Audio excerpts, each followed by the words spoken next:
Hey guys, welcome to Green Bean Fiction. So in today's video we are gonna see what if Deku was the Yellow Flash and had Harem movie.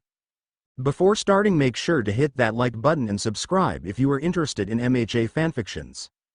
This story is Izuku Namikaze by Armored Lord 1115.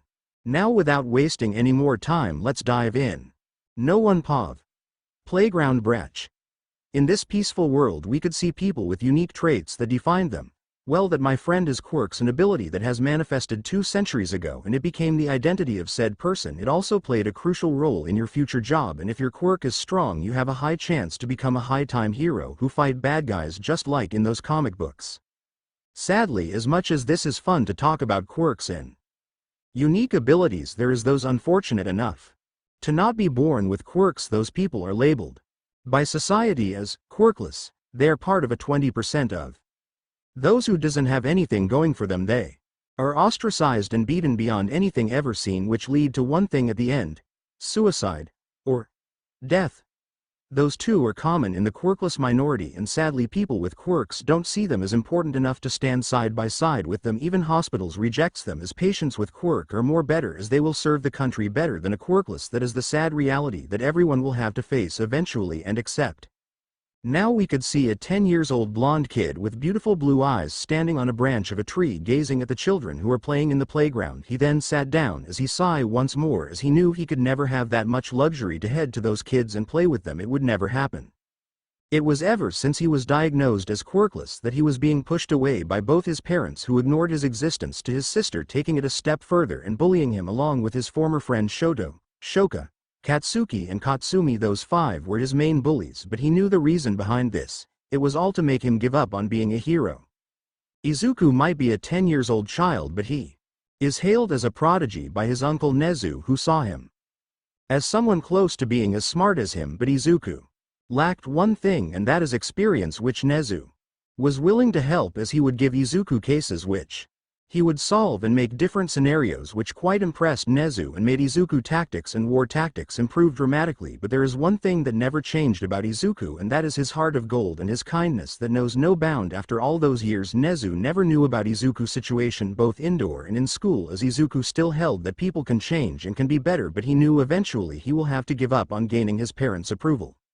Izuku still kept his sharp gaze towards the children that were playing. Not long after, parents were seen coming by a lot, as they brought their hand gesturing for their children to grab a hold of it, which they did, and walked happily as they talked about their day. Izuku's heart hurt when seeing something like that.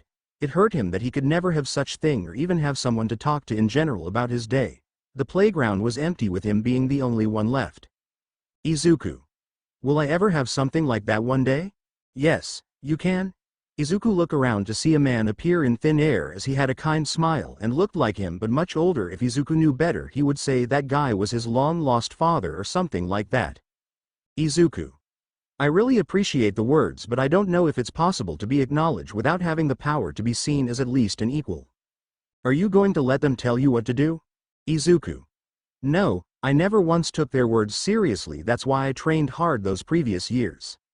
Smile: so why are you doubting yourself and the ability to have people acknowledge you? If I remember correctly, you have your uncles and grandfather by your side, not to mention you were praised for your intellect, am I right? Izuku: smile: yeah, you are right, but it hurts that I can't have my parents and sister acknowledgement.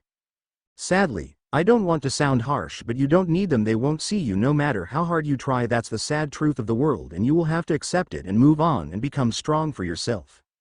Izuku sighed, as he knew that man was right. They will never notice him no matter how much he try to get their attention, as they are dead set on making Izumi a hero. Although he dislike her methods of having him give up on his dream, he wish her good luck. Izuku: you are right. So far they have been only shackles holding me back from my true potential. Good. Glad you understand. Now let me introduce myself. My name is Minato Namikaze. It might sound weird, Izuku, that you are somehow my ancestor that came back to life. Minato: how did you?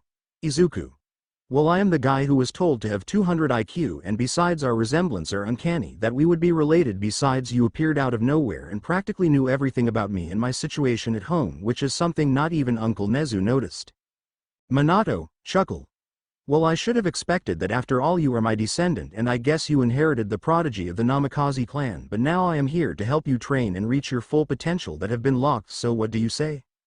Izuku wouldn't decline such offer. After all, if he did, then he is mentally crazy. For his whole life he have been seeking power to be acknowledged, and his ancestor came to give him a helping hand, so why should he refuse? He then smiled as he extended his hand, grabbing onto Minato's hand. Izuku. I accept. Minato. Smile. Great. Now you should return home and get rest for tomorrow, since I want to see how far you have built yourself on your own and how I am going to train you, but let me say this, that won't be easy. You might even faint a lot. Izuku. Well, I don't really expect you to go easy on me. Besides, I seek to become strong, to become a hero, so it's a small process that I will have to go through, but the result at the end will be satisfying. Minato. Good. Now good luck and let's meet tomorrow. Izuku nodded as he stood up from the branch and jumped down quite easily, which impressed Minato, but he decided to see his full capabilities the next day. But now he had a small smile on his face. He and Kushina never had the chance to raise Naruto, but now he could be able to raise his descendant to be an exceptional shinobi. Minato thought, I hope you watch over him. Kushina, Naruto. No one. Pav. Forest near a lake. Time. 8:55 a.m. Izuku could be seen dashing towards the forest the next day. After he woke up, he obviously made sure he wasn't being followed as he walked a few minutes until he arrived to see an area with 3 posts and a lake. Izuku then sat on one of the posts waiting for Minato to arrive, and surely enough he could hear the jumping sound, looking behind him to see a smiling Minato. Minato. I hope I didn't make you wait long. Izuku.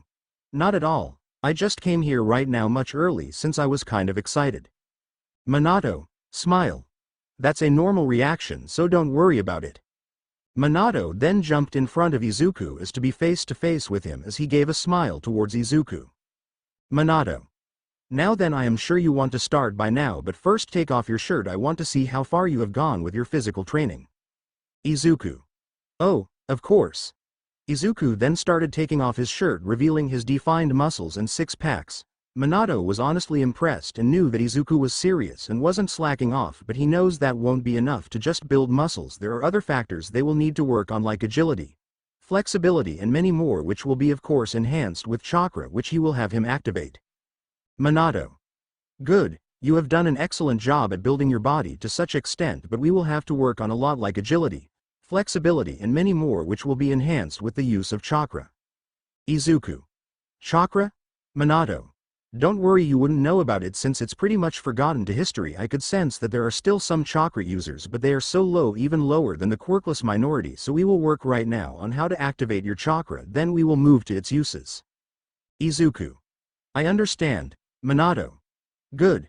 Now I want you to sit in a lotus position, then close your eyes, clear your mind from any thought as you try to find the energy right in your stomach area, then after you find it, pull it slowly.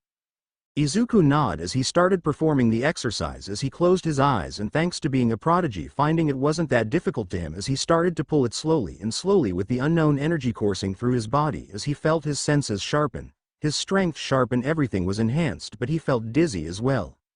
Minato. Good job, Izuku, you have awakened your chakra, but you will pass out since you just had an unfamiliar energy course through your body out of nowhere, so it's okay. Hearing the confirmation, Izuku passed out on the floor. Lucky for him, he was already on the floor, so he didn't hit himself hard. Minato was seen smiling at the passed out Izuku as he sat down and got comfortable as he placed Izuku's head on his lap. Minato. I do hope by the end of this and it's time for me to pass once more to the afterlife that I could have been able to fill the gap of father. No one. Pav. Forest near a lake. Time. 12:30 p.m. Izuku have finally opened his eye to see himself on someone's lap. Looking up, he see a smiling Minato. Minato. Smile. So you woke up. Good, Izuku. Thank you. I hope I didn't bother you that much by sleeping at your lap like this. Minato. Nonsense. I am the one who chose this. Izuku then stood up as he felt himself much more stronger than he was before, and he felt a little happy and accomplished, which was noticed by Minato, who smiled at seeing Izuku happy. Minato. Now I need to go over with you on a few things that are detrimental to you. Izuku. What is that? Minato. You see, chakra is a form of life energy that all individuals produce to some degree. Those who run out of chakra will die, so it's best to avoid using chakra unnecessarily. There are of course pills that help recuperate chakra, but that's some advice that you might want to consider on the long run. Izuku. I see, well there is always some form of backlash to every power out there. Minato. Good, you understand, that will make things easier. We will start with the basic of chakra, and that is chakra control. We will be walking on tree without the use of hand, then we will move on water walk, as in order to have good chakra control. A ninja should only mold as much chakra as they need to perform a given ability. If they mold more chakra than is needed, the excess chakra is wasted and they will tire out faster from its loss. If they don't mold enough chakra, a technique will not be performed effectively, if at all, likely creating problems in a combat situation. Because chakra consists in part of spiritual energy, the user is more easily able to mold the correct amount of chakra by remaining calm and focused. Izuku. I could understand now. The tree walk and water walk is an exercise that will help me determine how much chakra that I can use on both of them and have my muscle memory recognize it to the point that it becomes a daily thing. Minato. Correct. Now get starting. I want you to have your chakra on your soles of your feet and start walking on the tree, but keep focused. Izuku has spent the next 2 hours climbing the tree, and each time he would fall, but not before making a progress. It was already at point where he reached the amount of right chakra to use, as he started doing it multiple times to check if there is anything else that should be brought to his attention, but it seems tree walk was a success to him as he looked at his mentor, soon-to-be father Minato, and gave a smile. Izuku. I did it. Minato was obviously quite happy with his soon-to-be son progress, as he also gave his own smile. Minato, smile. Good job Izuku, you have far exceeded my expectation and managed to complete the tree walk in less than 2 hours, but you will have to practice this every day, maybe try it at the wall of your house. Izuku. Thank you, I will take that advice into consideration. It is now 2:30 p.m. and Izuku have reached his final phase in today's training, and that is the water walk. Removing his shoes along with his short, leaving him in his boxers, he started to head towards the cold water as he placed chakra on the sole of his feet and started to move there. It was quite easy at first before he fell in as the water started to move. Minato. That is exercise number 2 of chakra control, and it's water walk. Unlike tree walk, the water here is unstable, so you will have to keep emitting a constant stream of chakra from the bottom of your feet and using the repellent force to walk across the water's surface. Izuku. Well, I guess my work is cut out for me. Izuku then got out of the water soaked, but he didn't care as he started going through the training once more. It was now the end of the day and Izuku had no success in staying on the water for long. He was honestly slightly disappointed, but he received a pat on his head from Minato. Minato. Don't be disappointed, you have done well in your first day. You have awakened your chakra and even did well in tree walk, which is difficult to even do in 2 hours and usually take half a day, maybe even more than that. Izuku. Smile. You are right, I should be proud of what I have accomplished. Minato. Now here, take this leaf and place it on your forehead. This exercise is called leaf concentration. It seems you overthink a lot of things or your mind drift to something else, which this exercise will help you because you will have to keep channeling chakra into it as a focal point. So I want you to take as much leaf as you want. Head home and you can practice it for tomorrow, but make sure to eat and sleep 8 hours minimum. Izuku. Yes? Izuku then picks a few leaf and place it in his pocket before he took off walking towards his house, as he had a smile on his face as he now is one step closer to his dream of becoming a hero that he always dreamt of being. No one Pav. Streets of Musutafu, Japan. Time 2:12 p.m. It has been 4 years ever since Izuku started his training under Minato, and now he is at the age of 14, where he had hit puberty 2 years ago. Izuku has already started calling Minato father and Minato started calling him son. Both were quite happy with how the relationship took a turn, and they started to share stories, which was mostly from Minato, who sugar-coated it since Izuku was still young, but Izuku was no idiot and knew the hard and cold truth. But Izuku held deep admiration towards his father, especially the fact that he was called the Leaf Yellow Flash and how he defeated an army by himself, which is a great feat in itself. Izuku has also learned about Kurama, and the guy saw Minato in Izuku, so he was willing to have Izuku as his Jinchuriki since he also wanted some action after quite a long time. So it was agreed that Kurama will be sealed inside Izuku, and they started working on his increased chakra once more to make sure nothing major happened. Now we could see Izuku walking towards the streets of Musutafu, which was quite peaceful. He wore a tracksuit with 3 stripes on the sleeves, mesh underarmor, a pair of black pants, and sandals. Izuku would be lying if he said that it was quite well, as he was pretty much the center of attention from girls his age and even older. He wondered if Dad had also the same issues which he knew he had. In his walk he could hear a scream of two females in the alleyway and knew he needed to act as he headed towards the sound to see two girls surrounded by tall buff guys who had a smirk in their face and pretty much erection, so Izuku didn't need any more proof to know this two girls are going to be raped. Pulling his father kunai, he threw it in front of the girls, which took them all by a surprise, and Izuku appeared in front of them, decking the first guy to his chin, which sent him flying to a wall, knocking him out. Thug 2. Anatoly. Damn it kid, what the hell are you doing in our way of fun? Izuku. I won't let you rape this too, so if you want to do it you will have to go through me first. Thug 3. Let's teach that kid a lesson about hitting our brother Anatoly. Izuku got bored as he swept Thug 3 leg, making him fall on the ground before giving a kick to the stomach, sending him flying towards Thug 2, who skidded back as he tried to cushion Thug 3 fall to the ground and placed him behind him. Thug 2, enraged, decided to attack, but he was not fast, as in a second a sharp object was poking his throat. Thug 2. How? Izuku.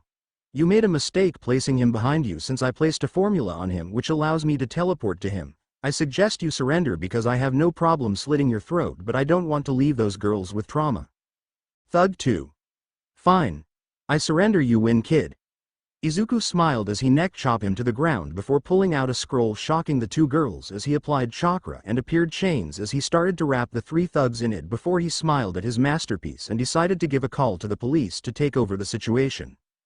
Izuku then turned around to face the two girls. Izuku could see that they are quite extremely beautiful, as the first girl was slender with fair complexion. She had lavender eyes. She has dark blue hair that reaches her lower back and the framing strands reach shoulder length, not to mention she was quite well developed herself. The second girl is a fair skin, light blue eyes and long platinum blonde hair worn in a ponytail, with bangs framing the right side of her face. The bangs grow to cover half of her face. Her ponytail is waist length, and she sports a red clip on the left. Izuku. Hello. I am sorry for what these three were about to do, but the police should be here any minute to get them, so we will have to stay so they can get our testimony. Shyly, blushing. It's fine really, the name is Hyuga Hinata. Blushing.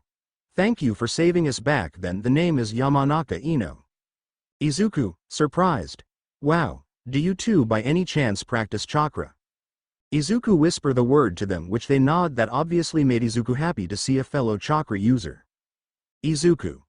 Well, my name is Izuku Namikaze. It's a pleasure to meet you, Lady Hyuga and Lady Yamanaka. Ino. Just call me Ino, we are at the same age. Hinata. Stutter. Same, just call me Hinata. Izuku. Okay, if you say so, but I'd like you to call me Izuku. Ino. Shyly, can I ask you a question? Izuku. Sure. Ino. I know we just met, but can we exchange number? Izuku. Sure, I'd love that.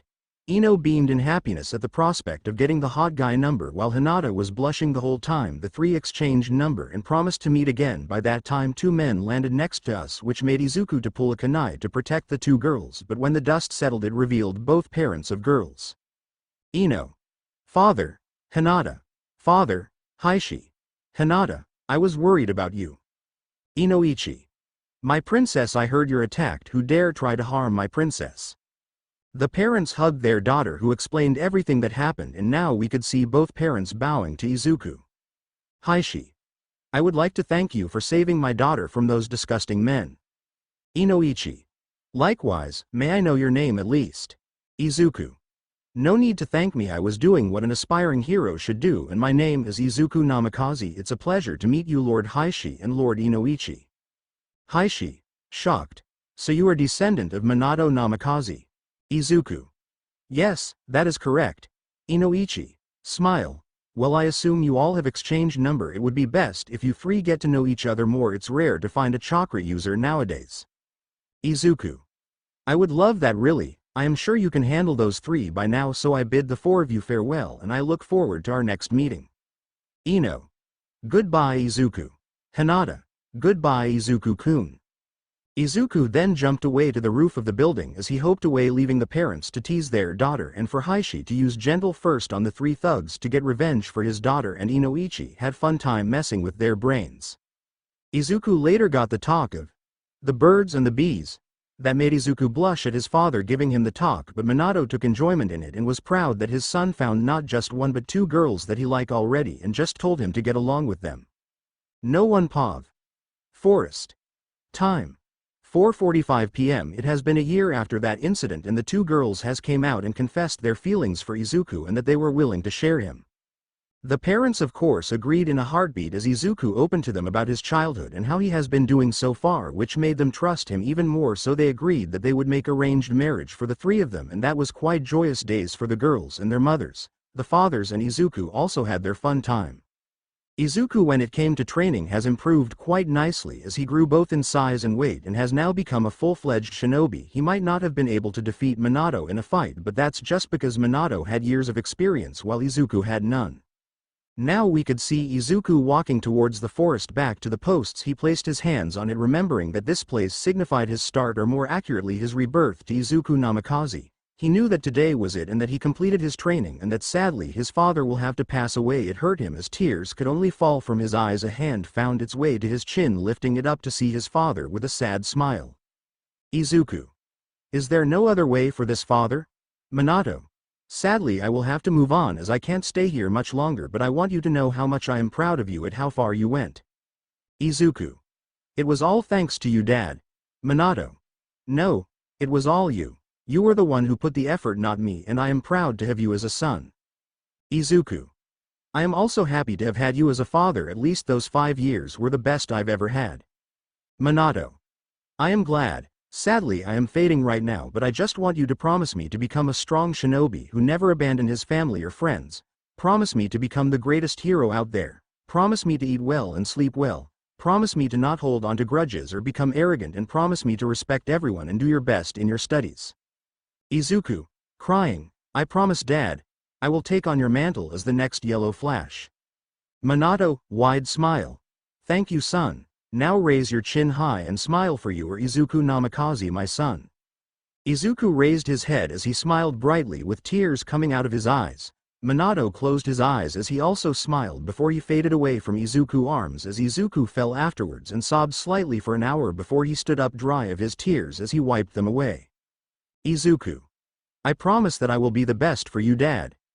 Izuku walked home a little down, but he knew that will happen sooner or later. It felt like yesterday that his journey started, but now he will have to advance without his father's help, as he know very well he can't rely on him.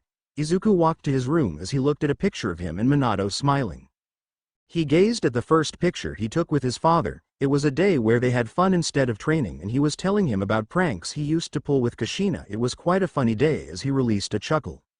Izuku then looked to the second picture where Minato was wearing a formal wear and was smiling as he had his hand around Izuku's shoulder. The third picture took place when he was having a bad day and Minato was there to comfort him by placing his cape towards him and giving him a pep talk. The fourth picture took place when they decided to pose by taking a picture with their elbow colliding and their back to the camera with only their face visible. Kurama. Stop sulking already, brat.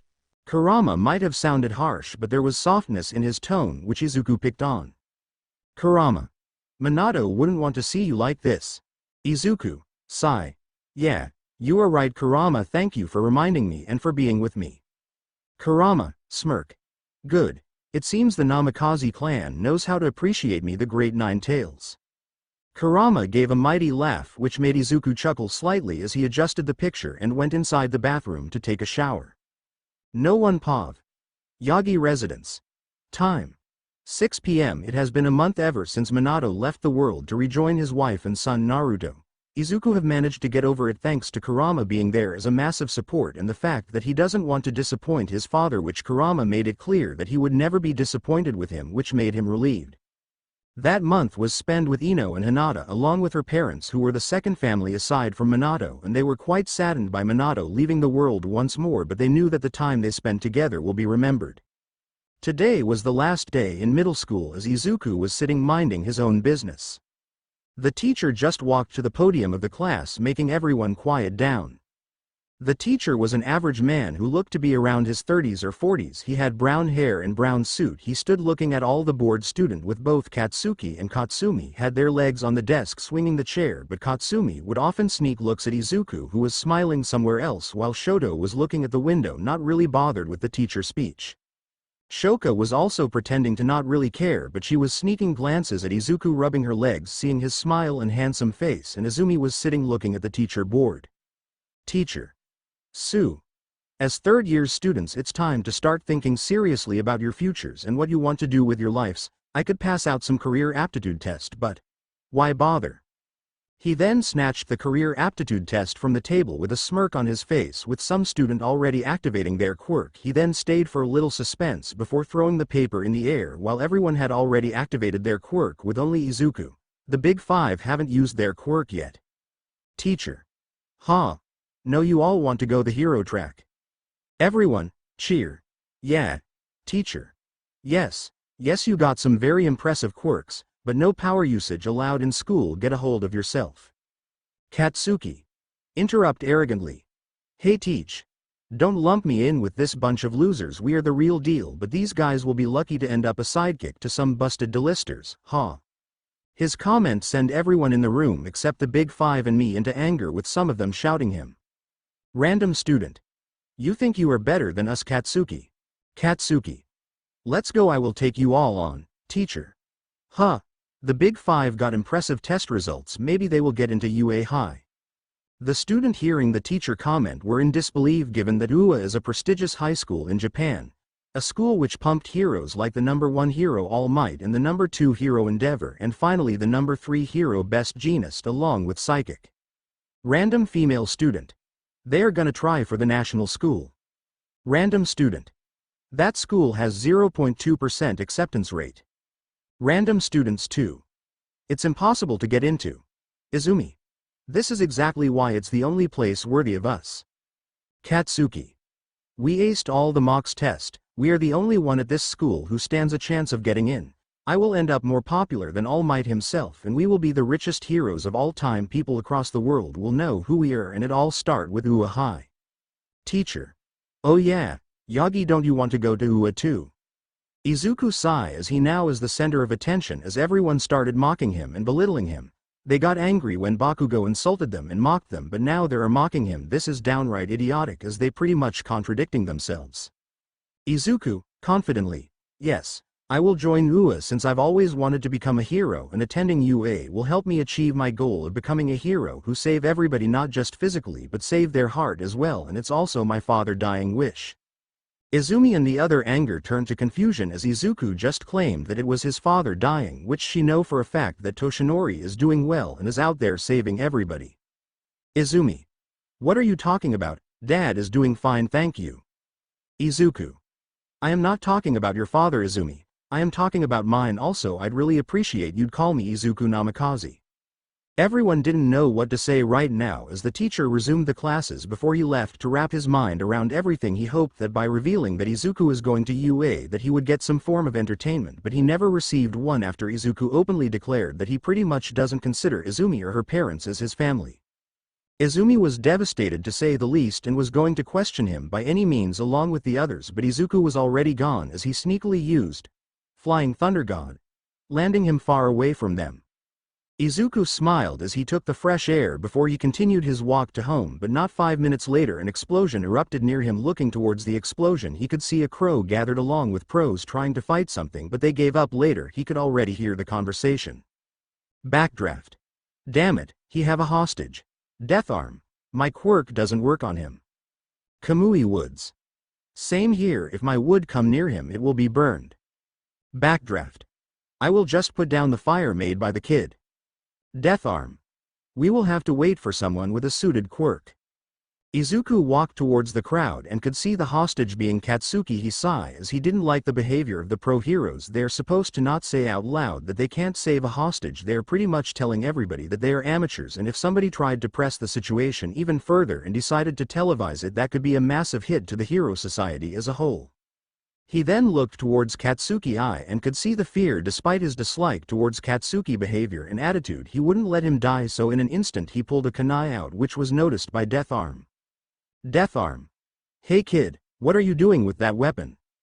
He didn't have the chance to speak as the kunai was flung in front of the sludge before Izuku suddenly teleported and appeared in front of the sludge, shocking everyone inside as Izuku used his left hand to pull Katsuki out while with his right hand created a blue sphere, and that is one of his father jutsu that he created. The Rasengan. Izuku. Mutter. Rasengan.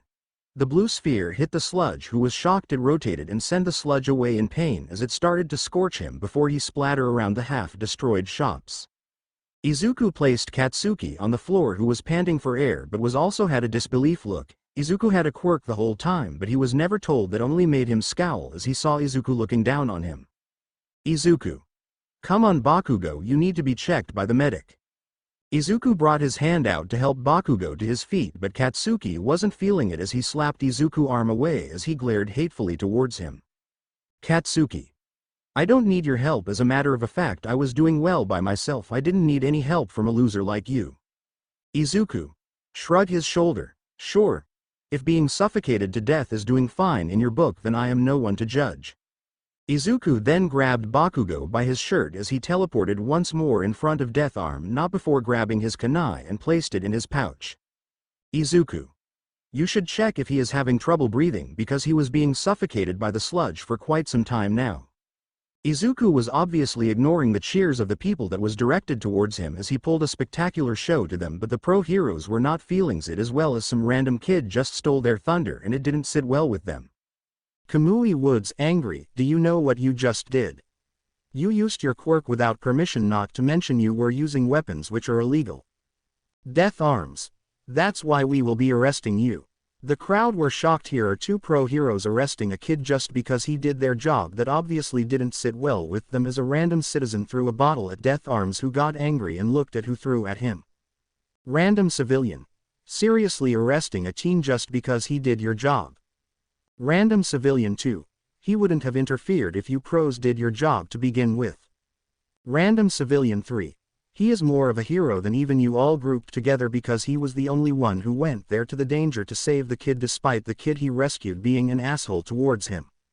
Random civilian 4. If you arrest the kid, we will protest. One by one the civilians started protesting and started throwing things at the heroes, who look ashamed of themselves. Izuku. I only interfered because I knew I had the power to save him if I didn't do anything, and stood and watched him as his last breath wouldn't sit well with me, and I would be guilty that I didn't save him, so if you want to arrest me then so be it. The crowd cheered for the kid's selflessness and protested that the kid shouldn't be arrested, so the heroes couldn't do anything but obey to their demand, but only give a warning. Kamui Wood. We will only leave you with a warning. Be careful to not use your quirk next time without permission. Izuku. Will do. Izuku then walked away with the crowd giving him a route to walk in as they clapped for him and his heroism. He could already see his father face smiling at him as he smiled brightly, making the girls blush. Of course the whole fight was recorded, including the conversation, and it broke the internet and managed to get the attention of a certain family who had forgotten Izuku for years. He have a quirk. No one pav. Location.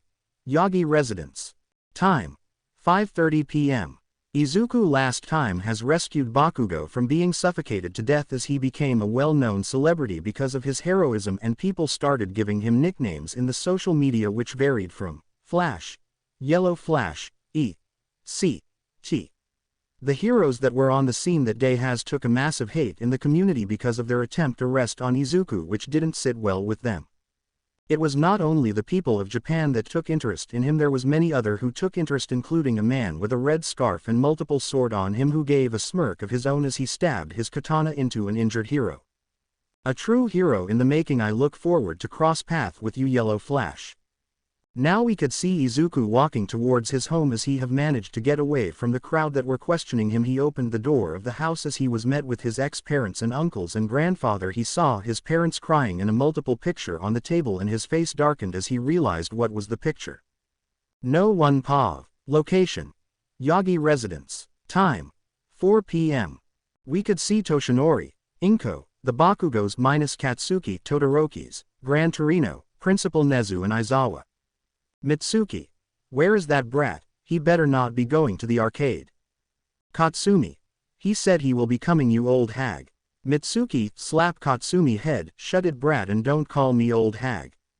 The two bickered as Masaru sighed as he got used to having to deal with his wife trying to disciplining the two massive egos, but the adults could already notice the tension the children were carrying. Enji. Speak. What happened? You kids are usually talkative. Shoto. It's something Izuku said today in class that is ticking us off. Toshinori. What is it? Izumi. Today when our teacher was talking about our career application, he mentioned that Izuku is aiming at UA. Naturally everybody told him to drop that dream off since he is quirkless, but he said that it was his dream of becoming a hero to save not only people physically but save their heart as well. That statement took Gran Torino and Toshinori by surprise as Gran Torino teared slightly. Nezu and Aizawa were now on edge as they now realized that there is bullying involved. Gran Torino, tear up, so your ideals lives in him Nana. Inko. Continue. Izumi. He then said that it was also his father dying wish. Naturally we were confused as you were alive dad, but when I brought it up he told me that he is talking about his father and not my father. Katsumi. Basically he just indirectly declared that he doesn't consider you as a family. Everyone was shocked and wondered what could have happened that led Izuku to denounce his family. Izumi. Not to mention he calls himself Izuku Namikaze and he take great pride in his last name. Nezu thought Namikaze. Could it be? Inko was having a panic attack as she stood up wanting to ask her son if what he said today was true, so she was followed by Toshinori, Gran Torino, Nezu and Enji and Aizawa to see if he is in his room. Toshinori. Sir, why are you coming with us? Nezu. I am just simply curious about something. Nezu had already suspicion of the Yagi activity as never had Toshinori or Inko mentioned Izuku in their conversation unless he asked about it himself. Naturally Aizawa was in the same boat. Enji picked on Nezu and Aizawa's secret conversation and he wanted to see it himself. Walking inside the room, it was quite simple and the furniture was simple compared to Izumi. It had nothing flashy. Enji. His room is rather simple. Nezu thought he is either as extremely humble or he wasn't given right to buy furniture for his room, but I will be getting at the bottom of this. Aizawa. Guys, I think you should see this. Everyone looked at a table to see multiple pictures and it had an older version of Izuku smiling with Izuku next to him. Inko and Toshinori heart shatter into millions of shard. Gran Torino was quite shocked to see an older version of Izuku. Imagine Izuku here is an older than this and that he is a replica of Minato. Gran Torino. So that's how he will look like when he grow up, definitely a lady killer. Toshinori. Father, it isn't the time for this, he just basically denounced us for him. Gran Torino. I know my grandson wouldn't be foolish enough to pull such a stunt without a reason behind it. Enji. I suggest you see this video here. They then looked towards Enji, endeavor to see him at the computer looking at a video. He resumed the video as everyone watched. Video. Izuku could be seen with Minato talking as they laughed together, making those are watching in awe. Izuku. So dad, what are you going to teach me today? Minato. How about I teach you this technique? It's as one I created an A-rank jutsu, it's called Rasengan. Izuku. Another technique you created, you are amazing dad. Minato. Thanks son. Minato then bring one hand up as a blue sphere was seen coming out of his hand as he stood up and smashed the ball of chakra into a tree, sending it flying. Izuku. That's so awesome, do you think I can do that as well? Minato. Of course, after all you are my son, but it took me 3 years to master it. Izuku. I will do it in a much shorter time than you. Minato. Really? I want to see you beat my time, so now here, take this ball and I want you to explode it like this. Minato take a ball full of water as he rotated it, making it explode in his hand. Izuku then excitedly grabbed one and started doing it. End of video. Nezu. Well, that's wholesome. Enji. I have to agree. Aizawa. Let's take the pictures and discuss it with the others. They then left the room, pushing the two parents who lost every will in their body as they walked outside. Rei. Where is Izuku? Enji. He is not in his room, but we found something interesting. They then placed the pictures on the table for everyone to see and everyone was downright shocked to see an older version of Izuku that made Shoka and Katsumi blush. Katsumi and Shoka thought, damn, is that how he will look like when he grow up? I definitely gonna have a quirk marriage after this. Rei was seen patting Inko back, trying to calm her down while Masaru was trying to calm Toshinori down. Masaru. How about we open the TV to take your mind off the bomb that was thrown just now? Izumi then took the remote as she opened the TV, revealing a news broadcast showing the sludge villain holding Katsuki a hostage. Mitsuki worried Katsuki. They watched anxiously as Katsuki was being suffocated to death while the heroes weren't doing anything, which enraged Endeavor, Gran Torino and Nezu and Aizawa, who didn't like how the newbie are letting the child die. They then see a yellow flash appear suddenly in front of the sludge, revealing Izuku. Inko. Izuku. Izumi. Big brother. Toshinori. Son. Izuku then pulled Katsuki out of the sludge before he give the sludge a Rasengan, making it splatter around the place, shocking everyone and impressing them as well. Toshinori. He has a quirk. Enji. So he did master the technique. Aizawa. Nezu, you know something, don't you? Nezu. I know. Back before quirks it was the era of shinobi, they used their own life force to pull something like what Izuku just did. Now it's called chakra, but sadly with quirks being a thing, chakra is not possible for them to learn. So when I heard Namikaze, I knew that Izuku is a chakra user because that is a shinobi clan. Katsumi. Which is stronger, a quirk or chakra thingy? Nezu. Chakra is much stronger than quirks. Izuku right now can use certain types of element. He is a walking arsenal of techniques. Everyone was shocked that such power existed and could only wait for Izuku to question him about Minato, his denouncement of the Yagi name and his chakra.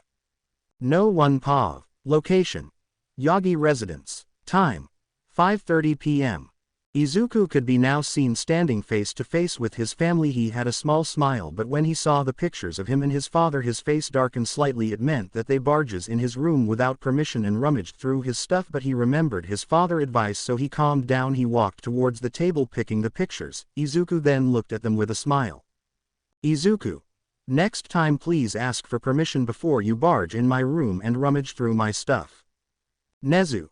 Sorry Izuku. We were curious about you after what Izumi told us about you denouncing your family here, points at a crying Inko and a distressed Toshinori. Izuku. Sorry uncle, but I think you misunderstood something. I only had one family member and he died a year ago. He was my father and was the one who believed in me and didn't mock me for wanting to become a hero. Izuku was about to leave, but his hand was grabbed by Toshinori, who was starting to tear up. Toshinori. We are your parents. Izuku. Who is that person who took you from us? Izuku. What are you talking about? He never took me away from you. You are the ones who pushed me away because you saw Izumi as a priority, so I found someone who was willing to fill that role that you left empty, that's all. Nezu. Called it. Toshinori and Inko, I had my suspicion for quite some time that you have been neglecting Izuku, so mind explaining why? Gran Torino. Neglect. Why would that idiot neglect his own son? He was also quirkless at some point, so he would understand Izuku more than anyone. Enji. Izuku, did they really push you away? Izuku. Sigh. Yes. They did push me away. They all made the same excuse of Izumi being priorities. I simply gave up on ever getting attention, not to mention Izumi and the other bullied me and suicide bait me for wanting to become a hero, although they were screwed by the teacher since they encouraged the bullying. The parents were shocked, but it soon turned to anger as they glared at their children. Rei. What the hell were you two thinking, especially Yoshoka? You told me you love Izuku, but you are doing the opposite of what someone should do. Mitsuki. You fucking brat, is that what teen do these days? Show love through violence, through bullying? Izumi. We just wanted him to give up on being a hero since we were afraid that he would die if he pursue heroics. Nezu. Izumi, who do you take me for? Who am I to you?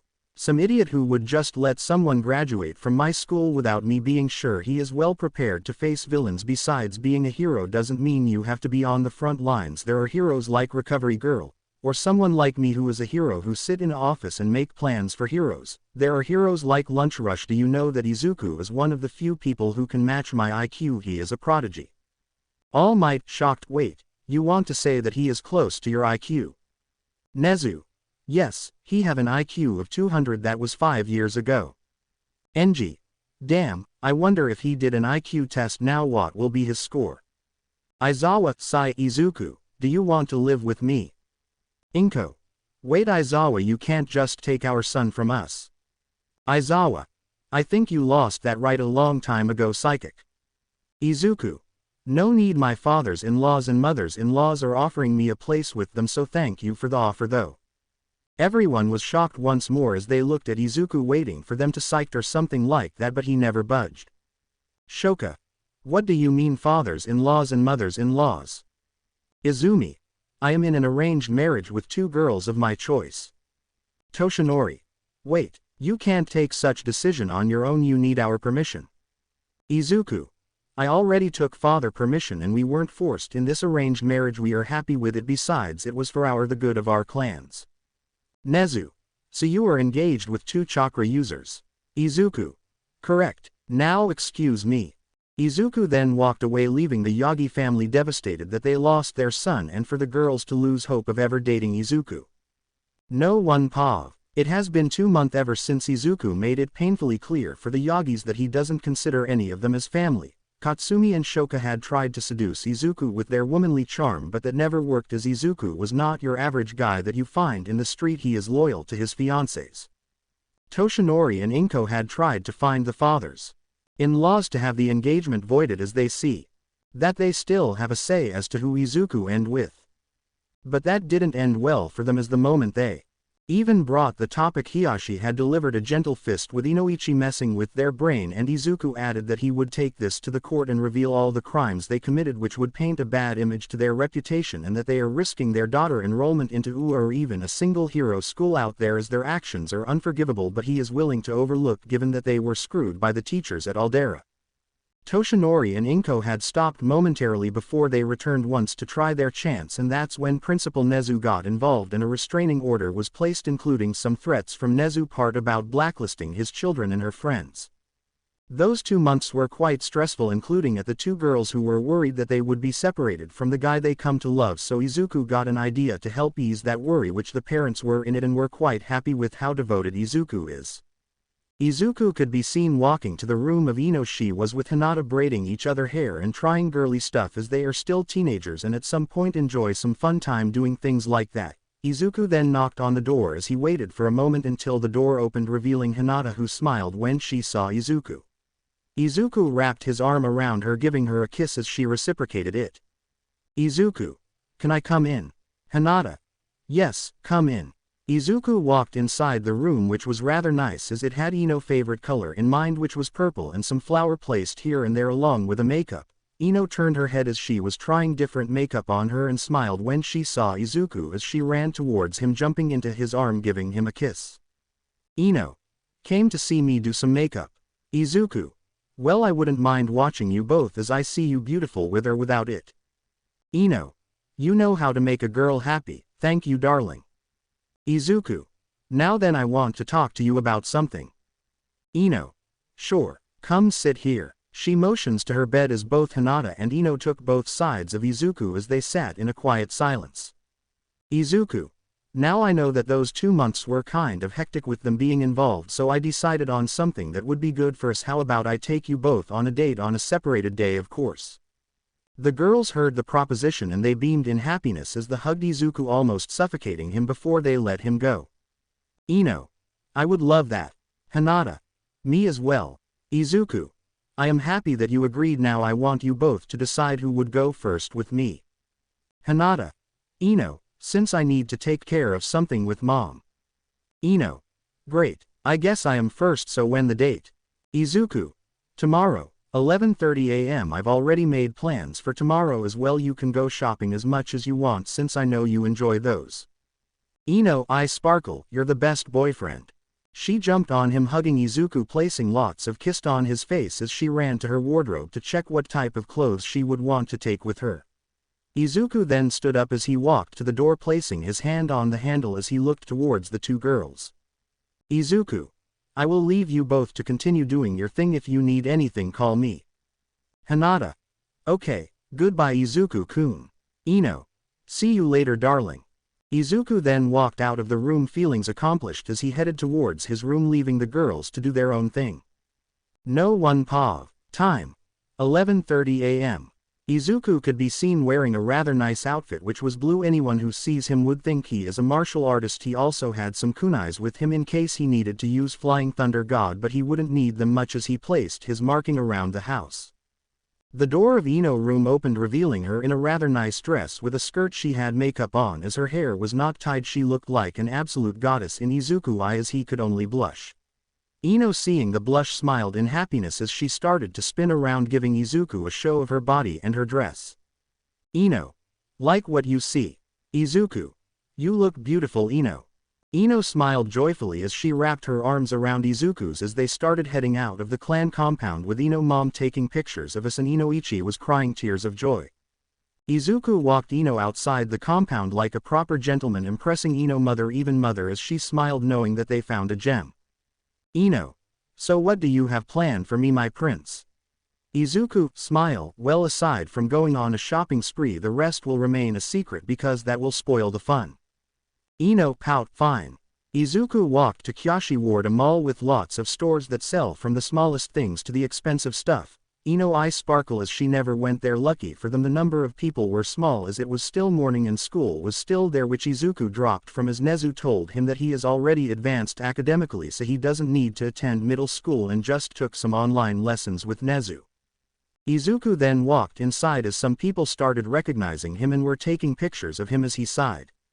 Ino, smirk. Annoyed are we? Izuku. Well, I would have thought they would forget about me already. Ino. Well, don't worry, now let's go shopping. Izuku smiled as he was grabbed by her and passed each store where they either bought something or didn't buy anything, but they could proudly say that they were satisfied as most clothes were his and hers. Izuku. Now it's my time to take you on what I have planned for our date. Izuku then grabbed her arm as he led her towards the cinema of the mall as he let her pick the movie, which turns out to be a romantic movie, which he honestly didn't mind buying the tickets along with popcorn and few drinks to bid their time. When they are inside, they walked inside and picked a seat in the top to have a good view of the screen. Ino, excited. I can't wait to see the movie. Izuku, smile. Likewise. Ino. I've heard this movie is so cute and romantic. Izuku. Well, they should be starting now. True enough. The movie started counting down from 3 to 1 before the movie started. The movie, in better term, was extremely romantic and sad at some point, as there were sacrifices that made Ino cry but cheer in joy, with the crowd also going along with her, and Izuku took the liberty of recording this moment. At some point there came kiss scene, and that's when Ino looked towards Izuku, who understood as he started to come close towards her, with her doing the same before they catch their lips together, as Ino had her hand wrapped around his neck while Izuku had his arm around her waist and another towards her cheeks. They weren't the only one who thought about this, as those who had a girlfriend or boyfriend did the same. What nobody expected that the cinema had a camera feature as they took picture of the couples and printed it and distributed it by the end of the movie, making the couples creeped out at first but happy at the end, and Ino was no different as she looked at picture with sparkle in her eyes as they walked out of the cinema. Ino. This is amazing. Who would have thought that they took pictures of us? Izuku. Well, I didn't expect it, but I don't really hate it. I guess that's something to remember. Ino. Yes. Ino then wrapped her arms around Izuku once more as she placed a kiss on his lips once more, as she was quite happy with how far the date went, and she honestly loved it and knew that that wasn't over yet. Izuku then decided to take her to an area where couple would often go there to dance, as he knew Ino also likes to dance. As they arrived there, they found other people dancing, so she excitedly grabbed onto Izuku's arm as they started to dance as well, and even asked for some people to take pictures of them, as they looked quite the amazing couple in the eyes of others. Seeing that it's almost sunset, Izuku decided to end the date with a dinner in a classy restaurant as they ordered their food and started talking about their date so far and how much she enjoyed it overall. The two couples have had a blast, and Izuku decided to end the date with something special. He tied her eyes with cloth as he used Flying Thunder God to teleport them to a field with lots of flowers, and stars could be seen as he opened her eyes as she took in the view. Her jaw was on the floor as she watched the beauty of nature and the flowers that seemed lying around her, as Izuku picked a purple rose and placed it in her hair. Izuku. How do you like that? It took me time to find it and mark it so I can teleport us there. Ino. It's beautiful, Izuku. I have never seen something like this in my life. Izuku. Glad you liked it. Izuku then out of nowhere pulled a picnic blanket and placed it on the floor as he gestured for her to get comfortable, as she laid her head to his shoulder as they gazed towards the sunset before they shared a deep passionate kiss at the end before they watched once more as the sun went down and the moon came out. That's when she saw at the stars and the sky glowing. She was in awe as Izuku had made sure to record everything that happened. Ino. That's so beautiful. Izuku. That it is. Ino. I feel so at peace. They sat down for another hour before they decided to end the date as Izuku picked her up and teleported in front of the compound, which was immediately opened, revealing Inoichi and Ino Mom, who wondered how the date went as Ino rushed towards them as she told them about the date along with the photos and videos, as they really were happy for their daughter, but they were surprised by the field and wanted to visit it as well. Inoichi. Izuku, how did you find that field? Izuku. Well, I have a habit of exploring the city, so I ran into it, and lucky me, that was the perfect thing to end our date. Inoichi. That's beautiful, do tell me its location because me and my wife would love to go there. Izuku. Already took that into account.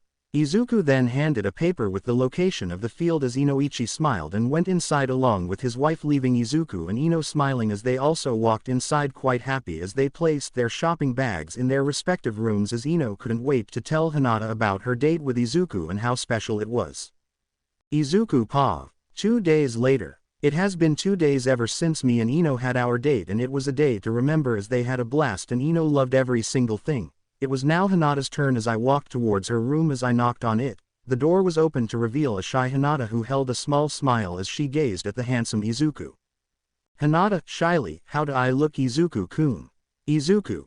You look stunning, Hinata. Hinata, shyly, you think? Izuku. Yes, Hinata, I think you are quite beautiful, don't put yourself down, I love you just the way you are. Hinata, blush, thank you. I proceeded to grab her hand with mine as we walked outside the house. Hinata wasn't the shopping spree type like Ino. As we decided on a walk through the park, it was quite easy and simple as we talked about things and she got engaged that she stopped stuttering. We decided to go to a cafe where we got seated. She ordered cinnamon roll and coffee and I ordered dango with coffee. Izuku. So Hinata, how do you like it so far? Hinata. It's amazing, Izuku-kun. Izuku, smile, well, I am glad you are comfortable with the cafe that we are at. The food was served as we ate and she started to talk about her family and things she wants to accomplish, like mastering the 8 trigrams 64 palms and other clan techniques, and I told her the same of wanting to create variation of Rasengan and Flying Thunder God, which she was in awe as those techniques are quite powerful and difficult as well to grasp. After finishing the food, we decided to watch a movie, which was a romantic movie as well. Luckily it was another movie and not the same on as before yesterday. Hinata was immersed in the movie as well as she was fiddling with her fingers when a kiss scenes arrived, as she kept glancing towards me every now and then with a blush on her cheeks, which I knew that she was shy and wouldn't be the one to initiate the kiss no matter how many times we done it, so I grabbed her cheeks and pressed my lips with hers. She of course blushed more than before, but she shut her eyes as she kissed back as well before we separated from the kiss. Izuku, smile, that wasn't hard was it? Hinata, smile, yeah. Izuku. Listen Hinata, if you want to kiss me then you can kiss me, you are my fiancé along with Ino, so don't hold back. Hinata nodded as she resumed kissing me as she wrapped her arms around me, with me deepening the kiss even more. We stayed like this until the movie ended before we decided to leave, not before getting a picture of our kiss together. I then took Hinata into shopping as she buyed few things she considered pretty on her, but she was quite modest in her choosing and didn't buy a lot of things, as I took her hand and left to our final location of our date. Knowing her shy demeanor and how she isn't much good in public spaces, I decided to do something fun with her. I used Flying Thunder God, which took us into a beautiful cherry blossom. Hinata, wide-eye, this is beautiful Izuku-kun, but why brought me here?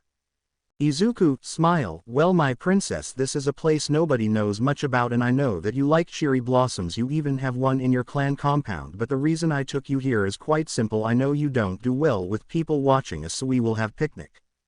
I said the last part cheerfully as Hinata blushed heavily, but her expression changed to pure happiness as we sat on the grass as cherry blossom petal fell on us like rain. It was a beautiful sight to behold as Hinata was immersed in the beauty and even started taking pictures and even selfies with me.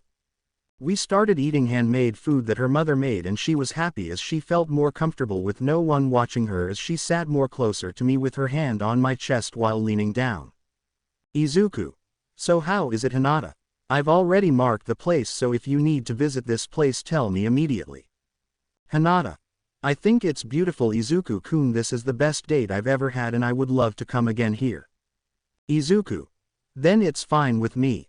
The date ended with a kiss to the lips as Izuku teleported Hinata to her compound home as she was showered with cherry blossom petal, and her parents saw it and knew what happened and held a smile as Hinata walked towards her parents with a smile on her face, making them happy as Izuku teleported away to his home.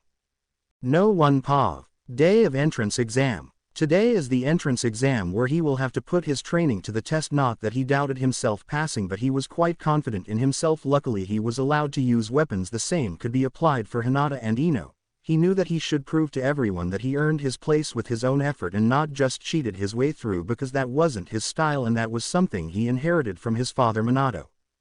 Izuku knew that once he enter UA he will be in for a lot of struggles, as Izuku is not your average male. He was quite handsome and well built, so he would get the occasional lust stare from girls in the street, and even daring girls would even consider approaching him to try to seduce him, but Izuku have morals and simply won't allow some girls to just best him by pressing their chest to him. He felt kind of insulted that they would think he is weak-minded to such simple trick in the book.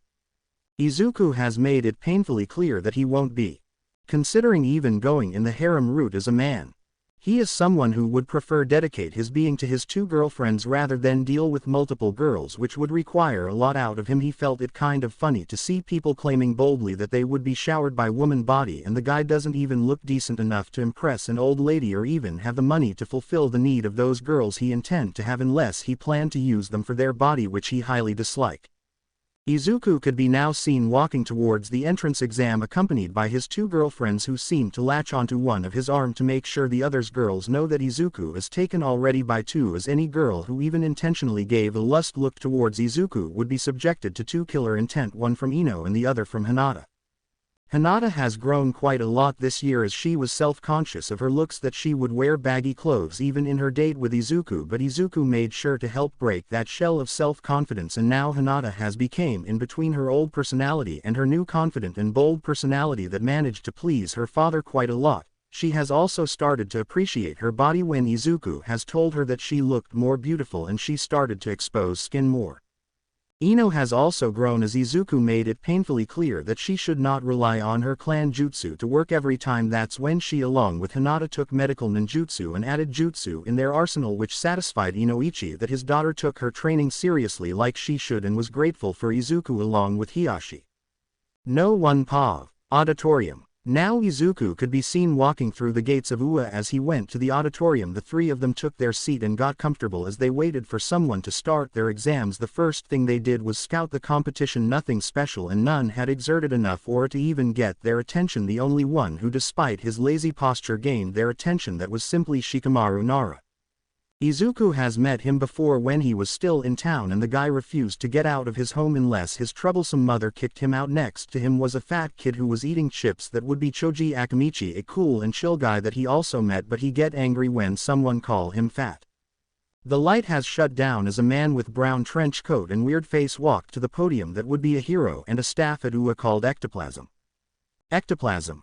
Hello aspiring heroes, today you will be doing the written portion of the entrance exam. I wish you all luck and the exams will be passed. I don't need to remind any of you that cheating is prohibited and any who is caught will be disqualified.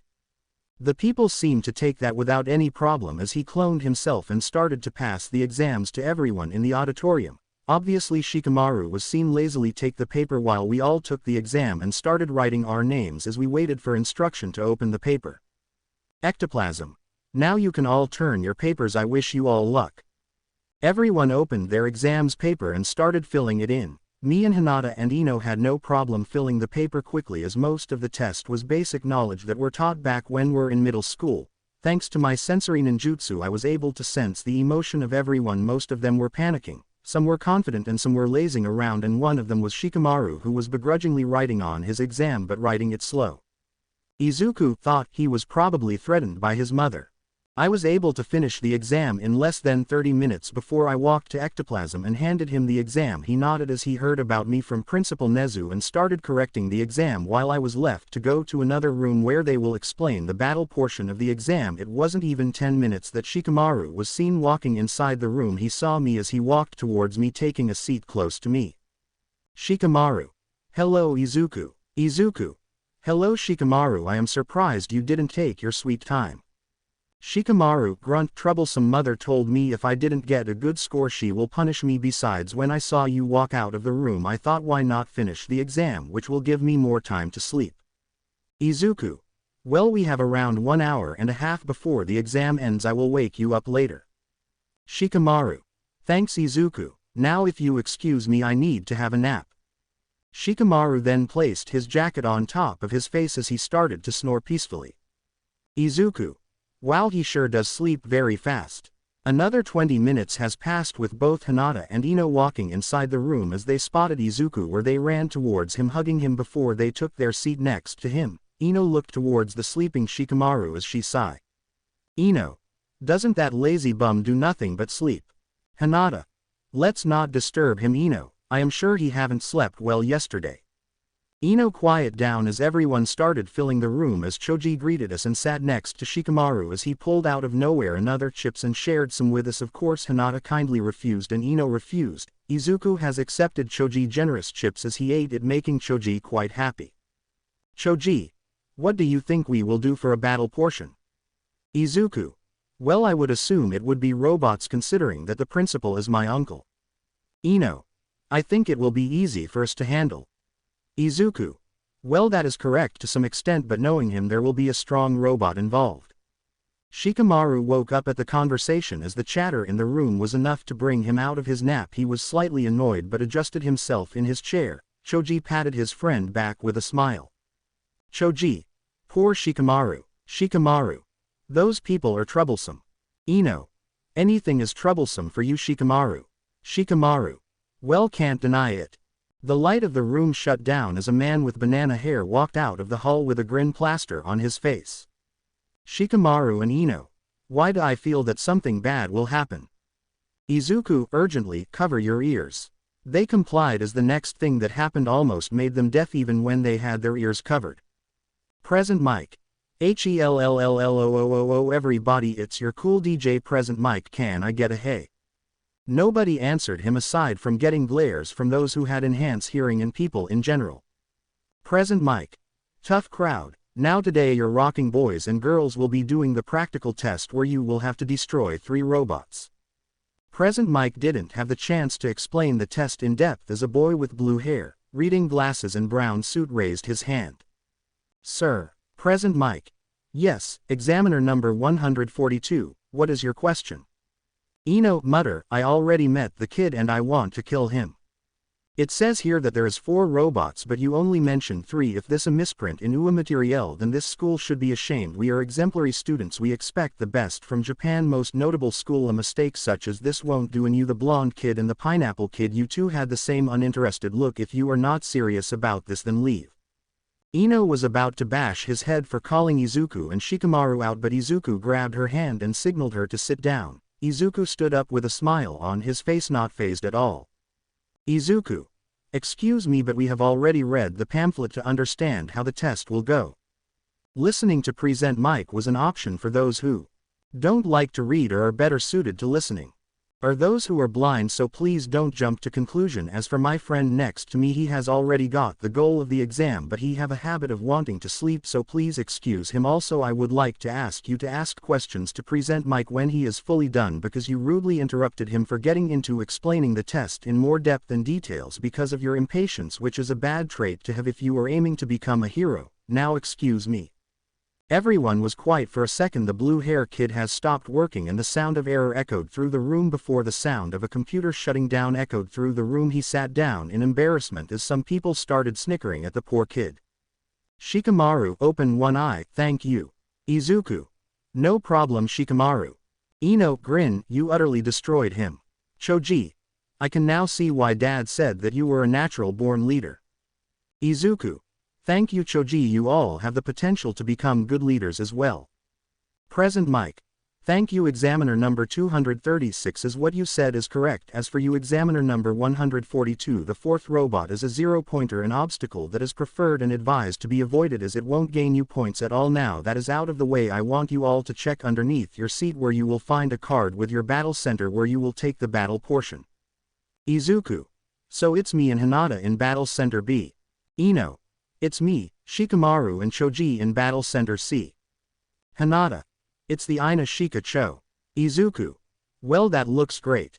Ino, although annoyed that she wasn't paired with Izuku, she knew that Shikamaru and Choji are skilled shinobi, so she shouldn't underestimate them, so they stood up and went to change into their clothes. No one POV. Location. Battle Center B. Izuku could be seen wearing his white jacket along with shinobi pants with his ninja pouch. He had a bright smile on his face which made most girls in the battle center blush. Hinata was seen standing next to him as she had a smile while holding Izuku's hand and were talking together. Hinata. So how do you think we will do? Izuku. We will do just fine, Hinata-chan. Hinata. I am glad for once that I added jutsu to my arsenal. Izuku. Well, glad both you girls took my advice. That would have been quite difficult for you to deal with all those robots without a long-range attack of your own. They kept talking for a few minutes before Present Mike could be seen climbing the tower as he had a smile. Present Mike. Are you readyyyy? Izuku and Hinata mutter, poor guy. Nobody obviously responded to his hype as the guy quickly deflated as the metal door opened slowly with Izuku throwing his kunai inside the city as he held Hinata with him and teleported towards the kunai, getting pretty much a head start compared to the other kids who were shocked to see Izuku appear in a yellow flash. Some even recognized him to be the kid from 10 months ago. Guy 1. What the hell are you two doing? Present Mike didn't say start. Guy 2. Welp, they failed. Present Mike. No, listen well kids, there is no countdowns in a real battle. They got the right idea. Everyone paled at Present Mike's answer as they all rushed inside the city to see the aftermath as robots were scattered. Some are pierced, some are scorched, and some are pretty much missing their heads. Guy 3. Those two are brutal. Guy 4. Just shut up already, they have gotten a head start on all of us, we need to get points to pass. They then quiet down as they scattered everywhere hoping to destroy robots as well. Some even got lucky enough to find a group of those robots. No one POV. Location. Staff room. Cementos. Quite a good batch this year. Principal Nezu. It is indeed. Aizawa. I want those 5 in my class. Points at Izuku, Hinata, Ino, Choji, Shikamaru. Snipe. I could understand Namikaze, but why the other 4? Aizawa. Ino, Choji and Shikamaru seems to have an unbreakable teamwork, the likes I have never seen for years. As for Hinata, she can block quirk, which is pretty damn useful in the field. Vlad. Damn it Aizawa, can't you just leave me one of them? Aizawa, shit-eating grin, no. All Might. What about Izumi, how is she doing? Nezu. They done average compared to Izuku and the 4 other. Psychic. Like how much she scored. Nezu. 33 points. As for the 5, they scored above 60 by now. All Might and Psychic realized how strong their son is. They have casted him away, but now he is strong and doesn't need them anymore despite their effort to gain him back. Nezu and Aizawa held a smirk as they watched the depressed aura surrounding both All Might and Psychic. Nezu thought that will teach them a lesson that money can't fix relationships like this. Nezu. Now then, let the final phase of the battle portion begin. Nezu unlocked the safety glass as he smashed his paw on the red button with interest in his eyes as he wonders how Izuku will react and act when facing an enemy bigger than 2-story building. Midnight concerned, is it really wise to send the 0-pointer that early in the game? Nezu. Well, the hero industry is all about the unexpected. If they can take it, then they should reconsider going to another hero school. We expect good candidates. Aizawa. Agreed, sir. No one POV. Location. Battle Center B. Izuku has flashed in front of a 3-pointer as he slashed it down, cutting its wires as he stood tall with a smile on his face as he wiped his face from sweat. Izuku. That would be 124 points. Hinata was seen hitting the robots in certain area which made it malfunction as she also smiled. Hinata. 89 points. Izuku. Good job Hinata. Hinata. Thank you Izuku-kun. The ground then started to shake violently, which people assumed to be an earthquake, but that was just the 0-pointer emerging from the ground as Izuku whistled, impressed at the size. It is one thing to see in the pamphlet, but seeing it in person, well, he knew he was in for a workout.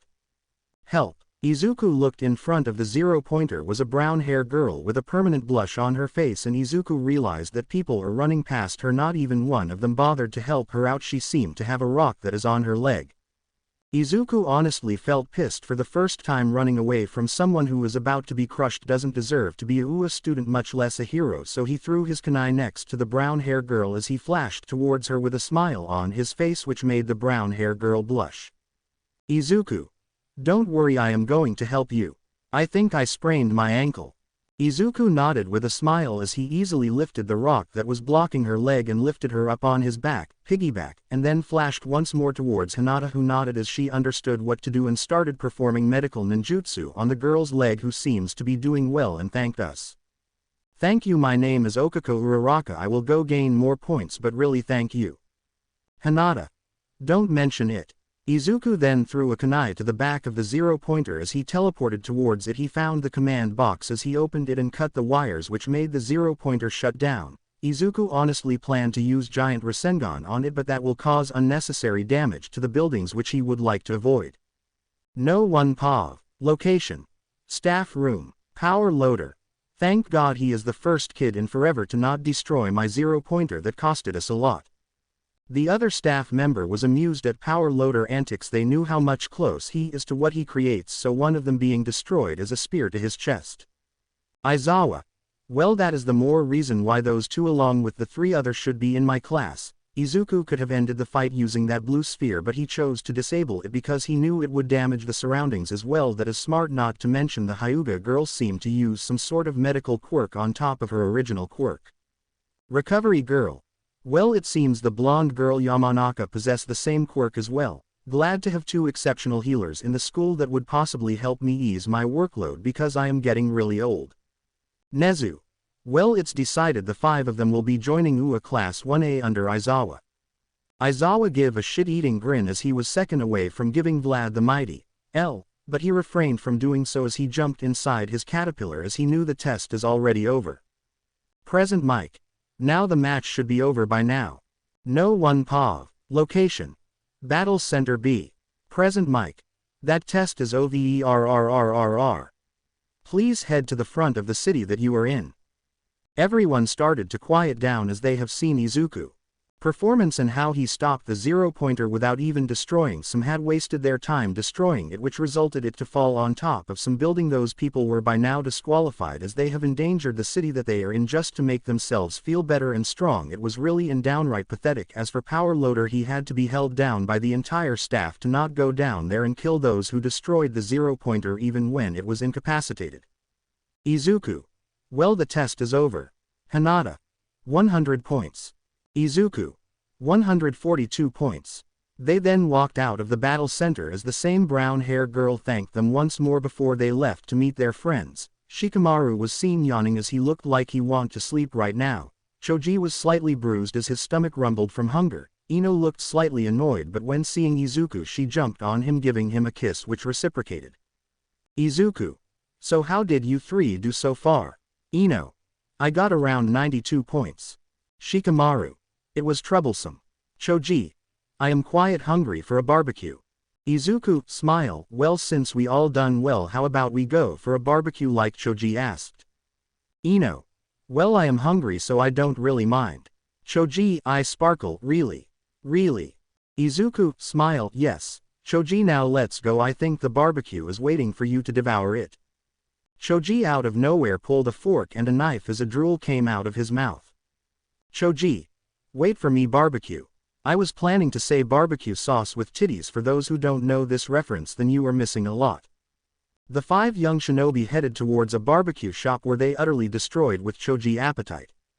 No one POV. Izuku was seen standing in front of Ua. He smiled as the week was long, especially when he made the mistake of inviting Choji into dinner along with the other. There were no tiny speck of money. He had sulked the whole day while being comforted by Ino and Hinata while the parents were laughing a lot.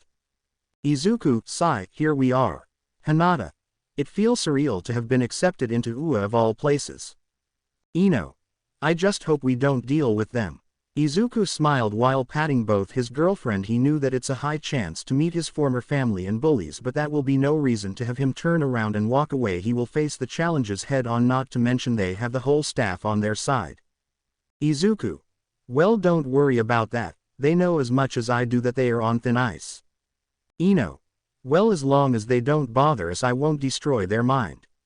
Izuku and Hinata's sweat dropped but were amused to say the least as they walked inside the school in search of the class where they will be going. It took them around 10 minutes to find class 1A. Izuku and Hinata were smiling and Ino was fuming at the fact that she had to take too many turns in the school.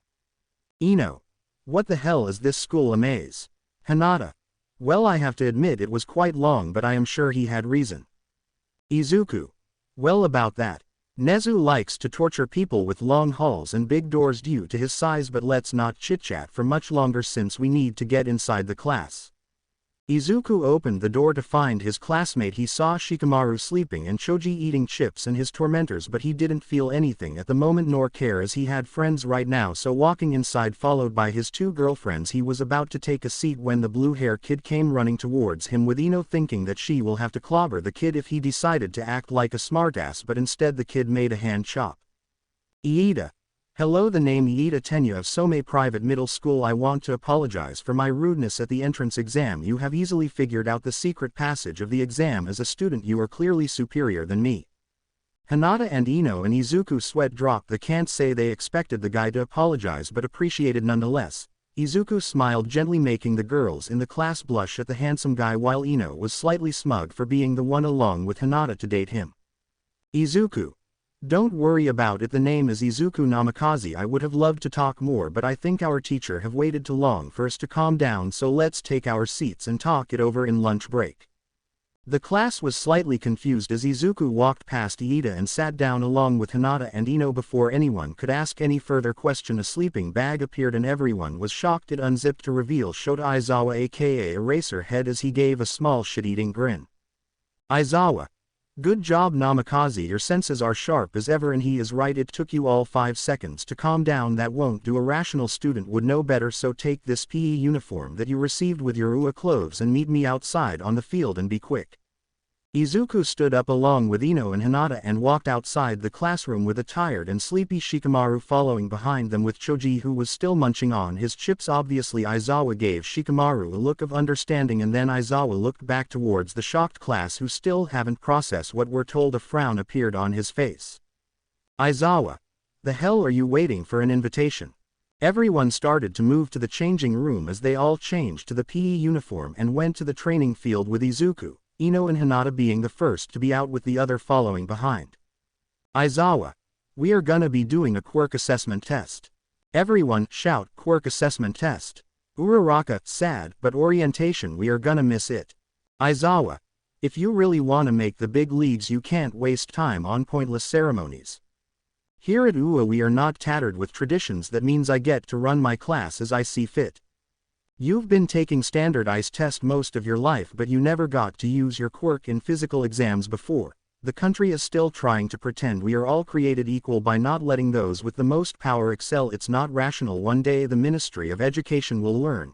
Izuku Namikaze, you managed to get the most point on the entrance exam. What was your farthest distance throw with a softball when you were in junior high? Izuku. 90 meters. Aizawa. Right. Try doing it with your quirk. Anything goes, just stay in the circle. Izuku nodded his head as he took the ball from Aizawa's hand and went inside the circle. He brought his hand to the back as he coated it with chakra, which started to show blue aura, impressing everyone who were in awe. Before that, blue aura turned dark red, showing that he was using a portion of Kurama chakra, and threw the ball as far as he can to the sky. The ball was a blur as nobody was able to see it, to the point that Aizawa's phone showed error. Aizawa, shit-eating grin. Well, you are the first to get error. Yaoyorozu. What does that mean? Aizawa. It means that his power was too strong for it to be measured. Everyone was in awe, which led to both Katsuki and Shoto to grip their first in anger. They didn't like that Izuku is up, especially when a few years ago he was a quirkless nobody. Kaminari, disbelief. Whoa, error, are you kidding me? Mina exited. I wanna go, that looks like fun. Zero, excited. This is what I am talking about, using our quirks as much as we want. Izuku thought. He just pushed the Aizawa button. Aizawa hair covered his face before he brought it up with a huge shit-eating grin. Aizawa, shit-eating grin. So this looks fun, huh? You have 3 years here to become a hero. Do you think it will be games and playtime? Idiots, today you will compete in 8 physical tests to gauge your potential. Whoever comes in last has none and will be expelled immediately. Everyone was terrified as they looked in worry at Aizawa, who was unfazed and clearly enjoyed their desperate looks. Aizawa. Like I said, I get to decide how this class run. Understand? If that's a problem you can head home right now. Uraraka, scared, you can't send one of us home. I mean, we just got here. Even if it wasn't the first day, that isn't fair. Aizawa. Oh, and you think natural disaster are quirkless treatment him, a power-hungry villain him, a catastrophic accident that wipe whole city? No.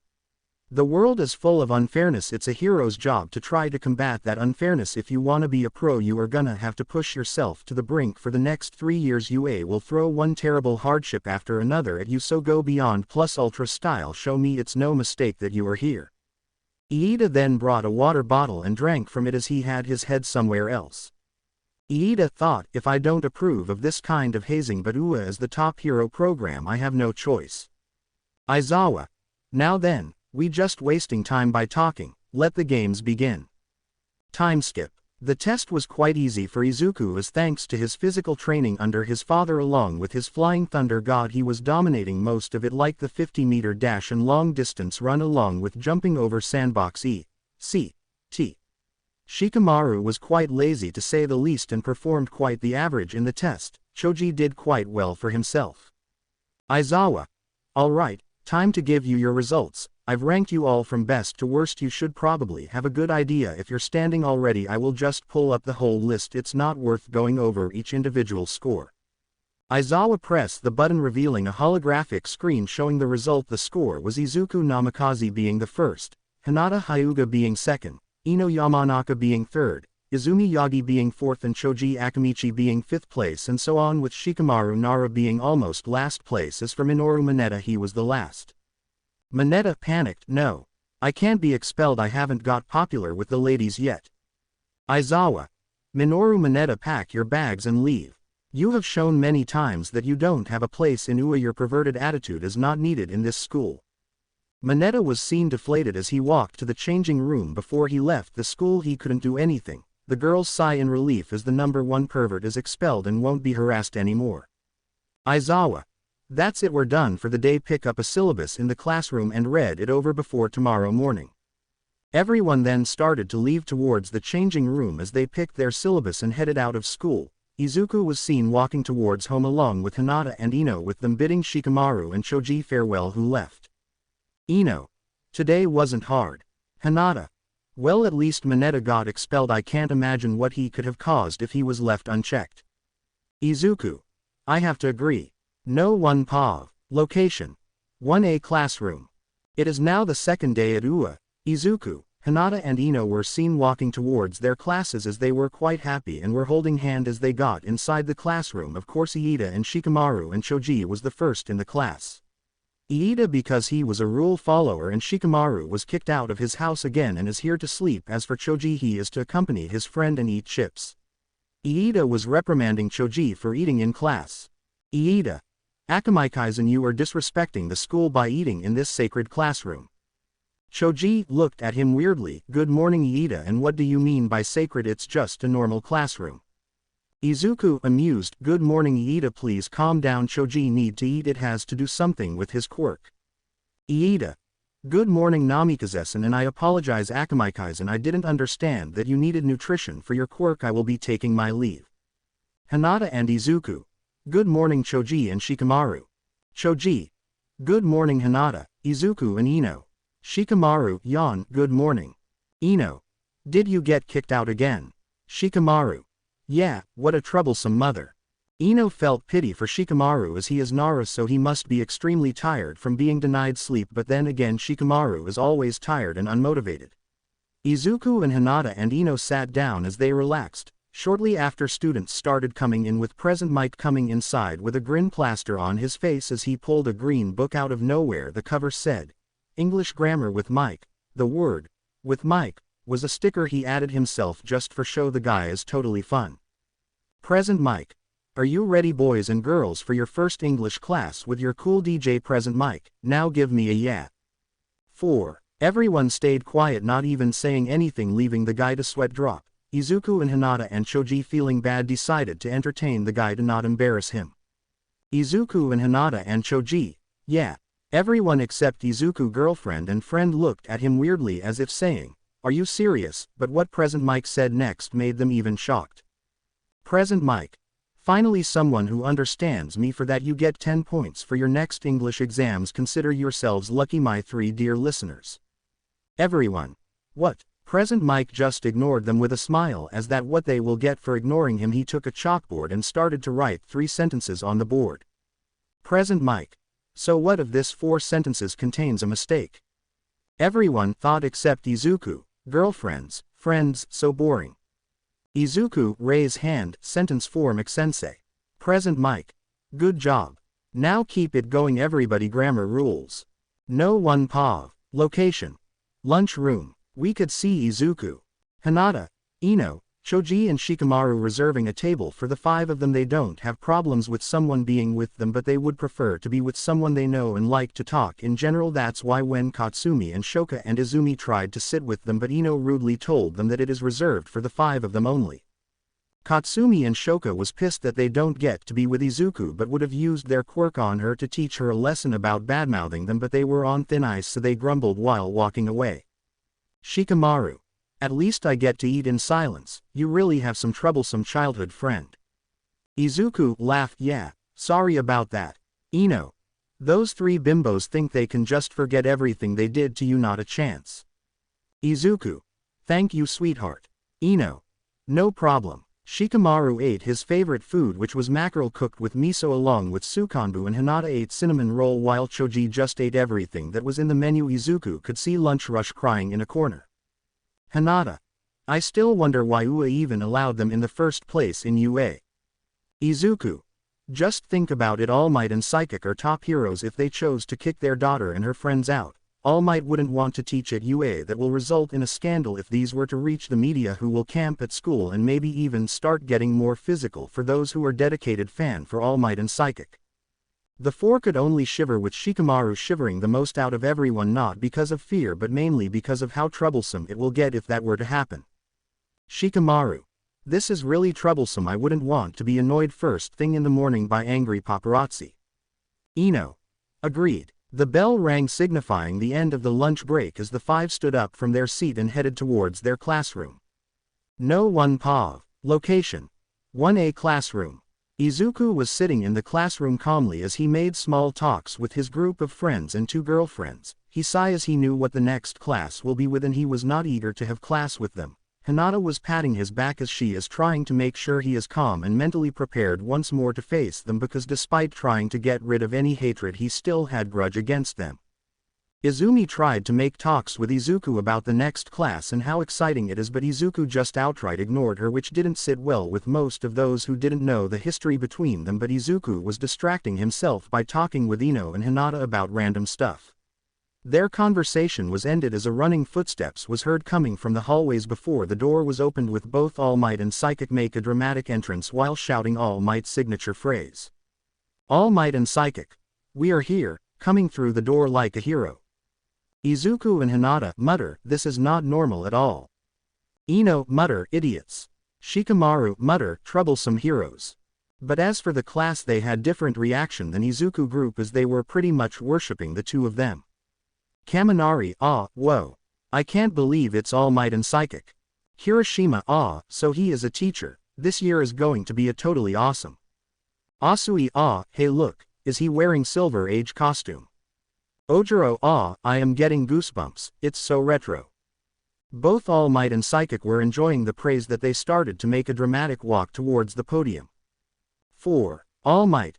Welcome to the most important class at UA High. Think of it as Heroic 101. Here you will learn the basics of being a pro and what it means to fight to the name of good. Let's get into it. Today's lessons will pull no punches. All Might flex not before both he and Psychic brought a card that has the word, battle, training. Psychic. But one of the keys of being a hero is looking good. This were designed for you based on your quirk registration forms and requests you send before school started. Everyone cheered loudly at the prospect of getting to wear their hero costume in action with All Might. Get yourselves suited up and at meeting me at Training Ground Beta. Everyone shouted, yes sir. Izuku and Hinata and Ino took their hero costume and headed towards the changing room, with Shikamaru and Choji following behind them. Location. Ground Beta. Walking outside, Izuku was seen wearing his Chunin flak jacket. On top of it was his father coat which had the kanji, 4th Hokage. He wore shinobi pants which had a ninja pouch on the side containing most of his weapon. He had a headband on his forehead which had the leaf symbol. Hinata on the other hand wore a violet dress which looked really good on her. She was at Izuku's right side and had her hands interlocked with Izuku's hand. Ino wore a violet jacket which showed her stomach and a short. She was standing on Izuku's left side as she had her hands interlocked with Izuku's hand. Shikamaru on the other hand wore Chunin clothes. He was leaning on a wall next to the entrance of ground beta as he was lazily twirling a kunai on his fingers before he sighed and sat on the ground giving a calculative look towards everyone in their hero suit and managed to guess their quirks.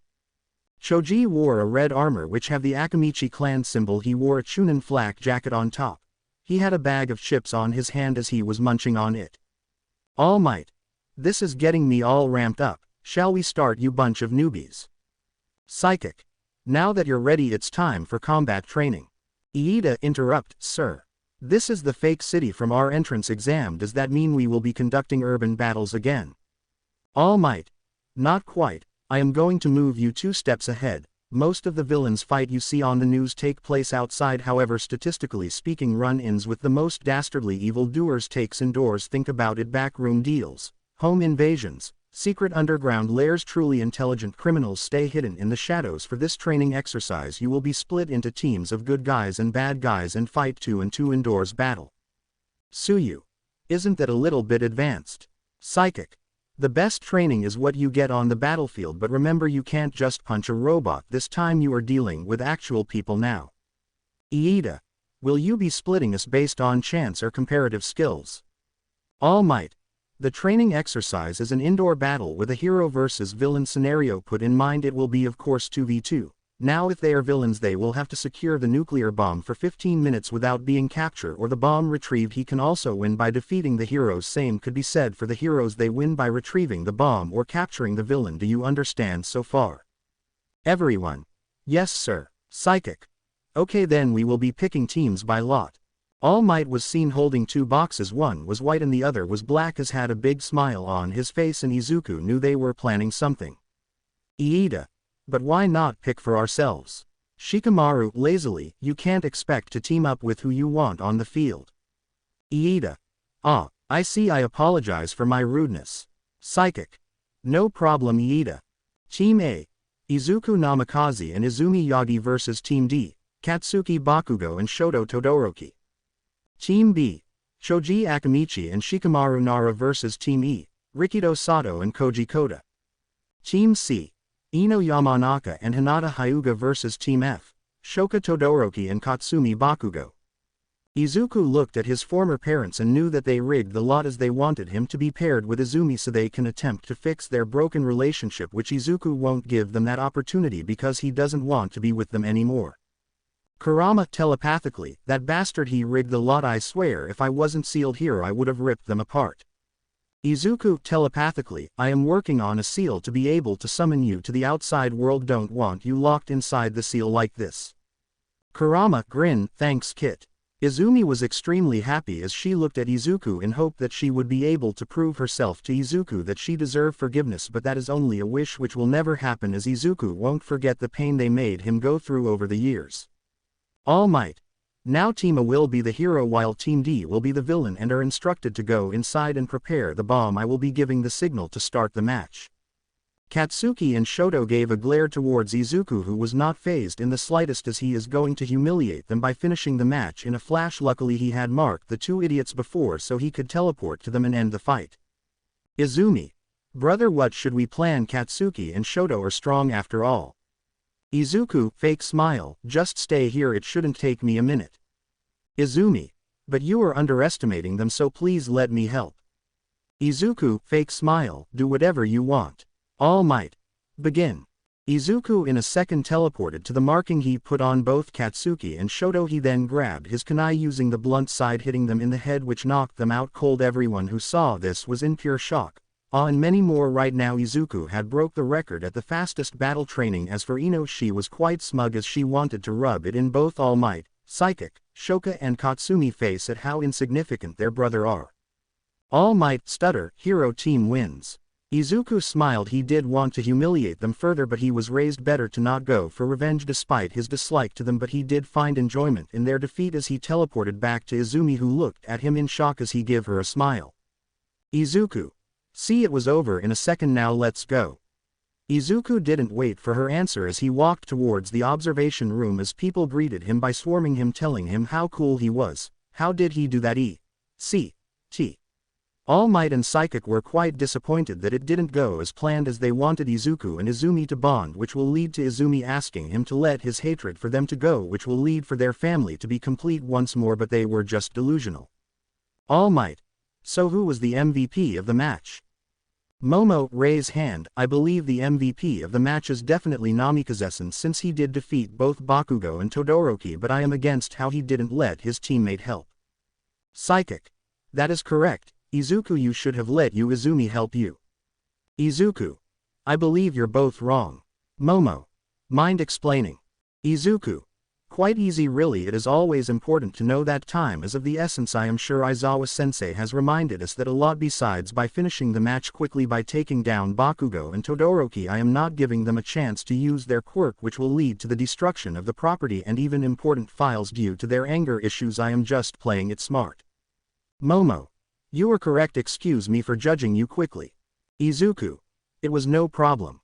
Izuku smiled. He always did everything with a reason behind it and it always went well with him, but it doesn't mean he will not report All Might and Psychic to Nezu and Aizawa-sensei for tampering with the lot just for their personal gain. He might not like to hurt people or destroy their dream, but he doesn't want his 3 years of them tampering everything just like Aldera. Izuku then walked towards his two girlfriends, who give him a kiss on the lips, making Shoka and Katsumi burn of jealousy, but they couldn't do anything, but they had to be grateful for their uncle and aunt for putting them against Hinata and Ino, since they want to take their anger out on those that took their Izuku from them. All Might. Now can Team C and Team F head towards the building.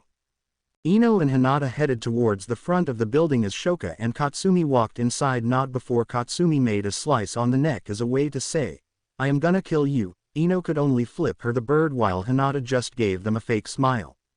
All Might. Now hero teams can enter.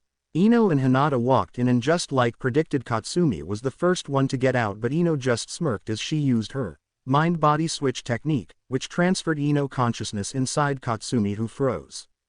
Katsumi Ino mind-body switch technique complete. At the time Shoka had came in to see Katsumi Ino pretending to be glaring at the knocked out Ino and Hinata, Shoka could only smirk as she stood in front of Katsumi. Shoka. Let me take that skank that took my Zuzu away from me. Katsumi. Are you sure about that? Skank. Katsumi Ino then released an explosion which hit Shoka, who was taken off guard, that sent Shoka flying towards Hinata, who got in her gentle fist. Hinata. You are in my territory of divination, 8 trigrams 32 palms. Hinata then proceeded to brutally strike Shoka, who could only scream in pain as all of her chakra points were closed off, with Hinata landing a palm strike to her stomach which sent Shoka flying to a wall. Shoka then stood up as her legs was wobbling. She tried to use her quirk but it wouldn't activate. Shoka, desperate, what did you do? Hinata. I locked all of your body points right now. You won't be able to use your amazing quirk for maybe half a day, who knows. Ino, grin, but hey, since you can't use your quirk, that means that you are quirkless right now. Remember what you did to Izuku when he didn't have a quirk. Shoka could only fall on her butt as she tried to go back, but Hinata and Ino was not letting it go as they walked towards her. Hinata Byakugan was intense as Shoka could feel her staring at her soul. Hinata. Remember when you and that bitch next to you along with Katsuki, Shoto and Izumi bullied him and even suicide bait him, and for what? Ino. For the lame excuse of protecting him from the real world. Didn't you think of what would have happened if he took your advice and really jumped from the roof when you people told him, if you want a quirk, why don't you take a swan dive of the roof the building and hope for one in your next life? Shoka, crying, I am sorry, I just wanted to protect him. I didn't want him to die for wanting to become a hero without a quirk. Hinata. So the best solution you people thought was to bully him, suicide bait him, spread to everyone that he was quirkless, which led to his grade to be sabotaged daily, ridiculed daily by the staff of the school, nurses neglecting his treatment, as that the so-called love Besides, there is more to being a hero than those who fight the villains. There is rescue heroes. There is heroes like Nezu who make plans. After all, Izuku was acknowledged by Nezu as a prodigy who could rival him. All Might. That's enough. Hero team wins. All Might and Psychic were not happy as the students heard everything that was said, and since both All Might and Psychic were idiots, they didn't find the mute button. Everyone were angry and pissed as they glared at Katsuki and Shoto and Izumi. Momo. Now I could understand why he didn't take you with him and just did the battle on his own. Iida. Sir, why are they not expelled? Izuku. Their parents are heroes, so they got away, but Principal Nezu made it clear that they are on thin ice and one wrong mistake could lead to expulsion. Iida. To be honest, I really don't like this, but if Principal Nezu allowed them, then I trust his judgment. Everyone made comments about the revelation. Some even had decided that they deserve a chance to redeem themselves since they didn't do anything extreme so far aside from shouting then and there when things didn't go as they want. Ino and Hinata returned as Izuku hugged them and thanked them for standing up for him, which they smiled, giving him a kiss. The next matches went on as normal as it can be, as Choji and Shikamaru had defeated the villain team quite easily, with Choji using body expansion jutsu and pretty much squashed Sato. Kota didn't do anything as he was shy, so Shikamaru walked in touching the bomb as he thanked Kota for not making it hard for him as he found putting effort to troublesome. After the classes was over, Izuku has made sure to report this to both Aizawa and Principal Nezu, and they were not happy at all as they told Izuku that they will be giving an ultimatum to both All Might and Psychic about their behavior and that he no longer trusts them to act as adults because they are not one in his opinion. So Aizawa had volunteered to be involved in every hero class. No one pav. The day before, Izuku has ridiculed both Katsuki and Shoto by finishing the battle training match quickly by simple teleporting behind them and using the blunt of the kunai to knock them out. Later on, Hinata and Ino were tasked to take down both Katsumi and Shoka, which the match had been ended by All Might as both Hinata and Ino managed to incapacitate both of them quickly while also revealing the secret, which led for the Bakugos and Todorokis along with Izumi to be an outcast as their personality was not something liked by everyone in the class, and the revelation gave them more of a reason to distance themselves from them.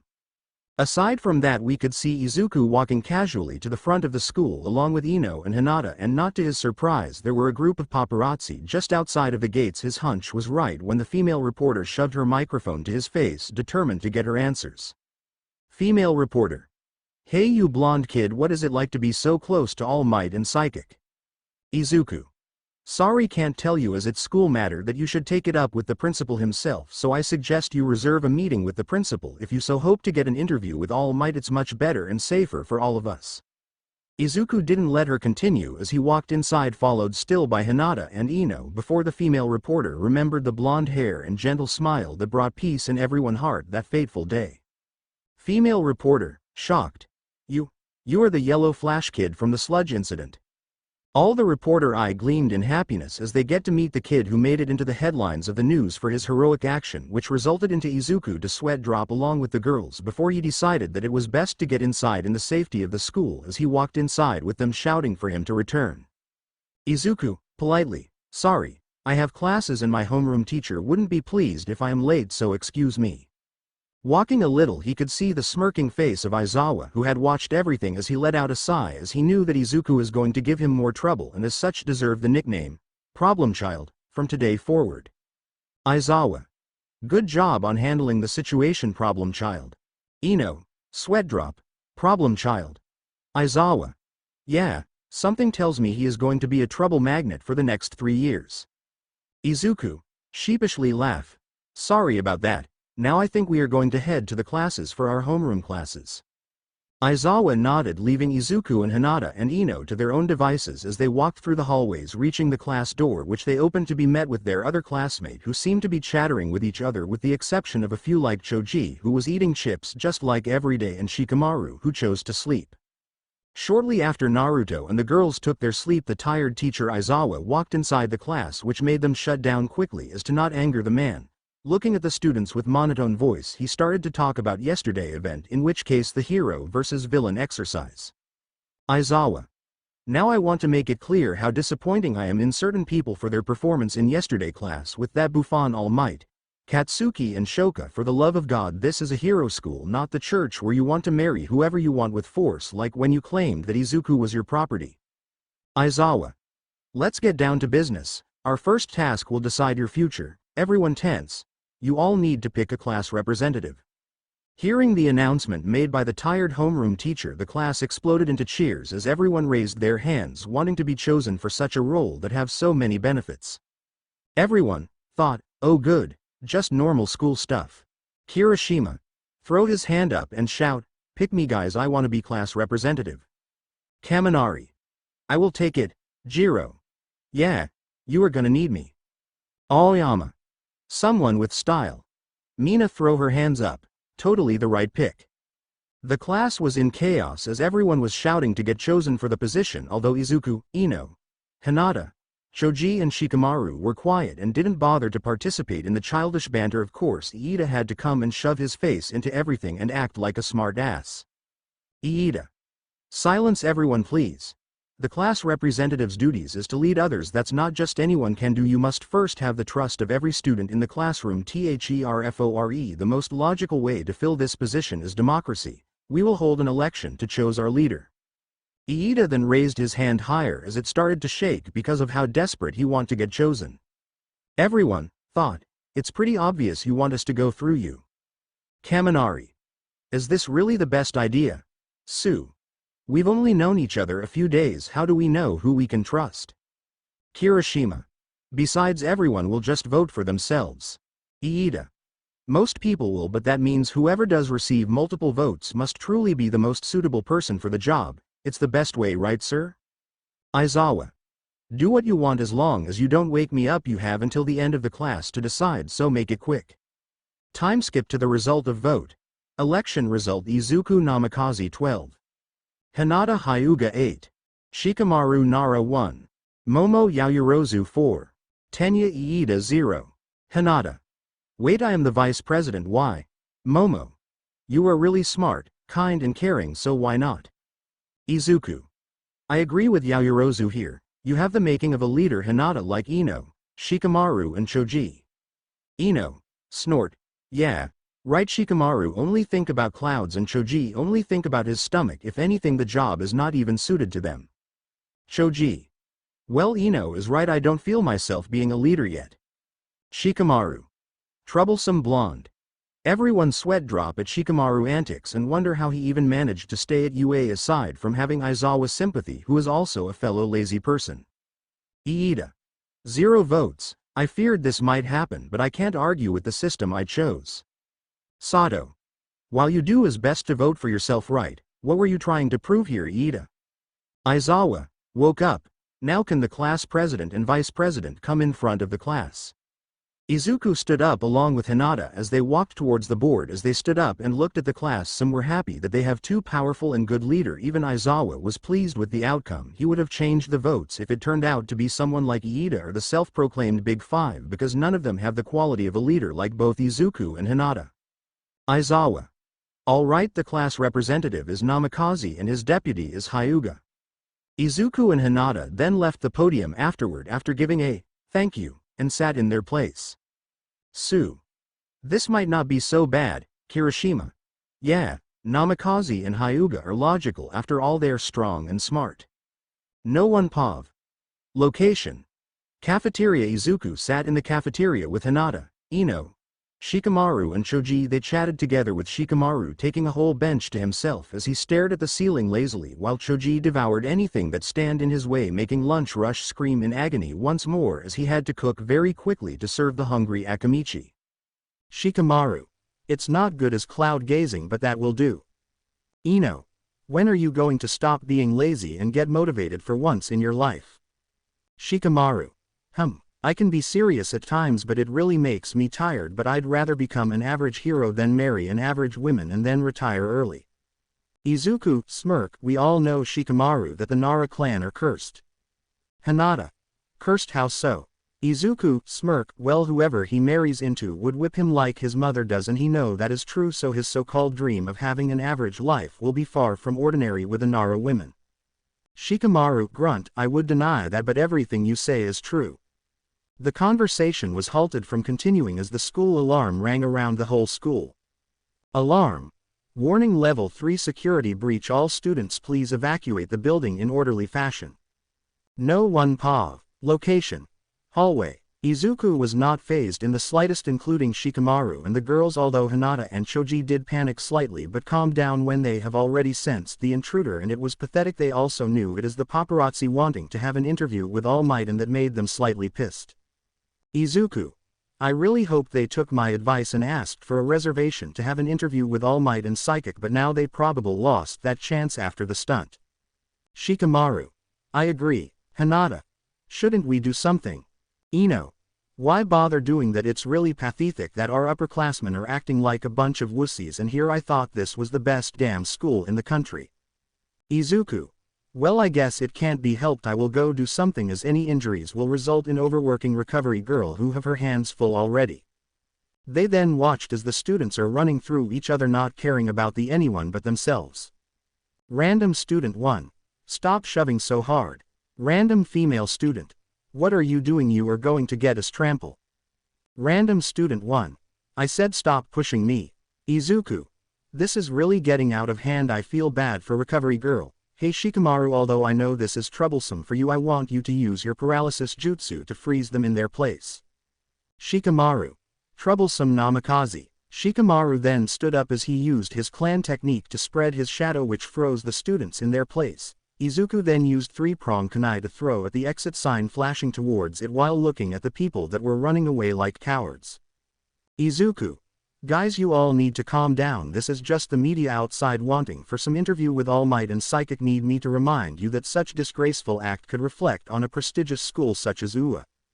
Everyone looked at the window and realized that it was the media and were ashamed of themselves. Izuku.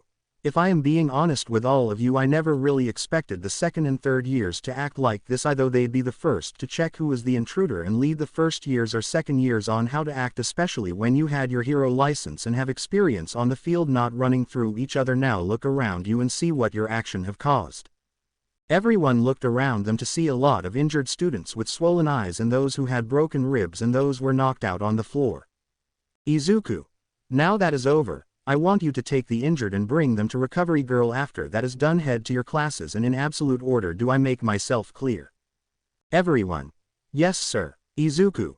Good. Izuku then left the area, followed with Shikamaru, who yawned, and Ino and Hinata, who were shaking their head in amusement, while Choji was still in the cafeteria eating like it was nobody business. Iida.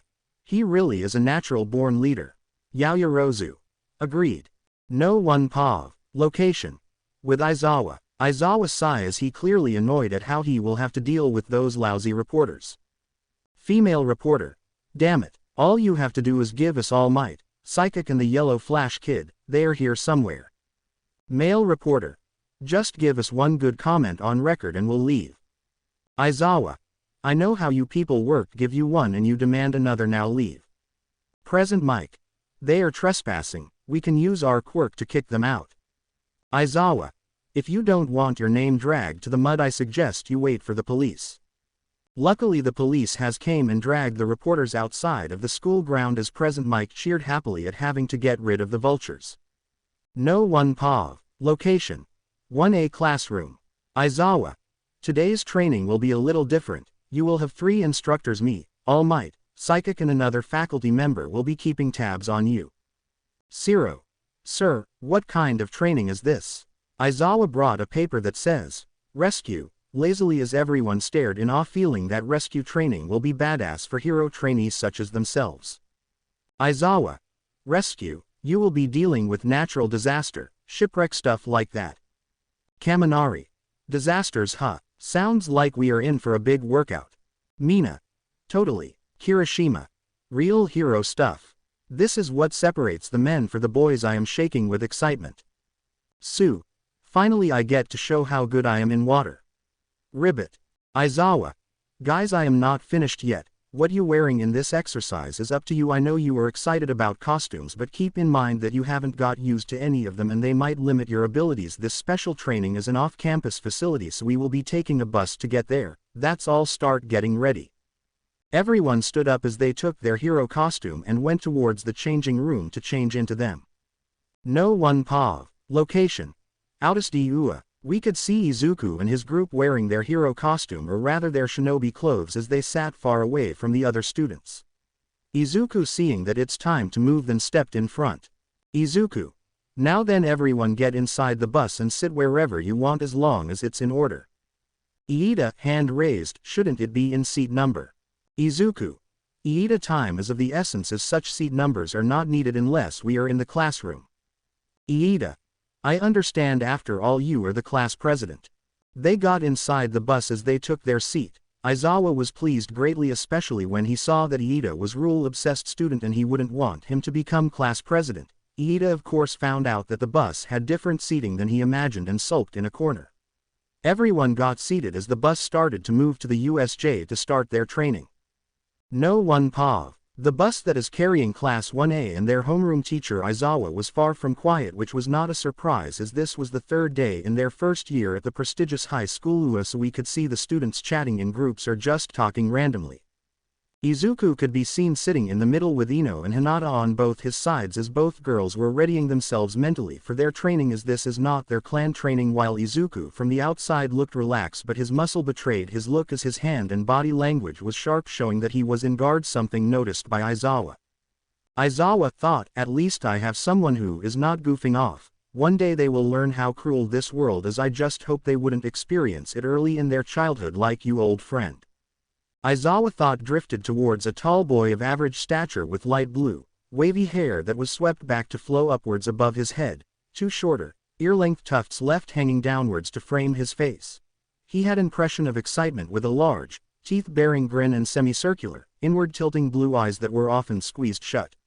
Aizawa's expression turned into a smile, but then a sad one before he changed his expression to his usually tired one.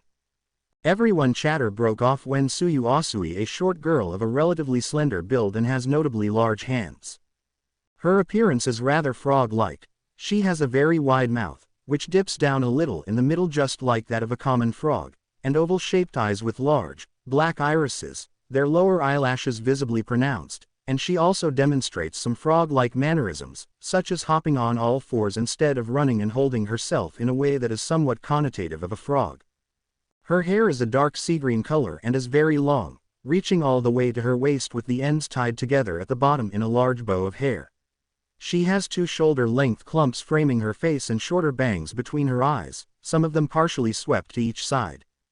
Her hero consists of a bright green turtleneck bodysuit, tan-colored gloves with large buckles on each wrist guard, and two matching belts, one above her breasts, a strap at either side going around her shoulders, and one around her waist, little green dots embedded into it all the way around.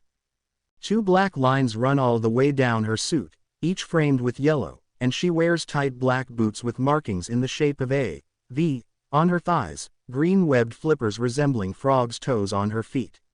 She wears a headband with a color matching that of her gloves, and goggles with dark green tinted lenses attached on either side. Tsuyu Namikaze, and I hope I'm not nosy, but can I ask you a question? Izuku looked towards Tsuyu as he smiled, nodding his head that he doesn't have a problem with her asking a question. Tsuyu: well, I always speak my mind, but what is your quirk? You can teleport and can create blue spheres like the one in the sludge incident. Izuku: well, this is not a quirk, this is another form of energy called chakra that was used a long time ago during the era of shinobi.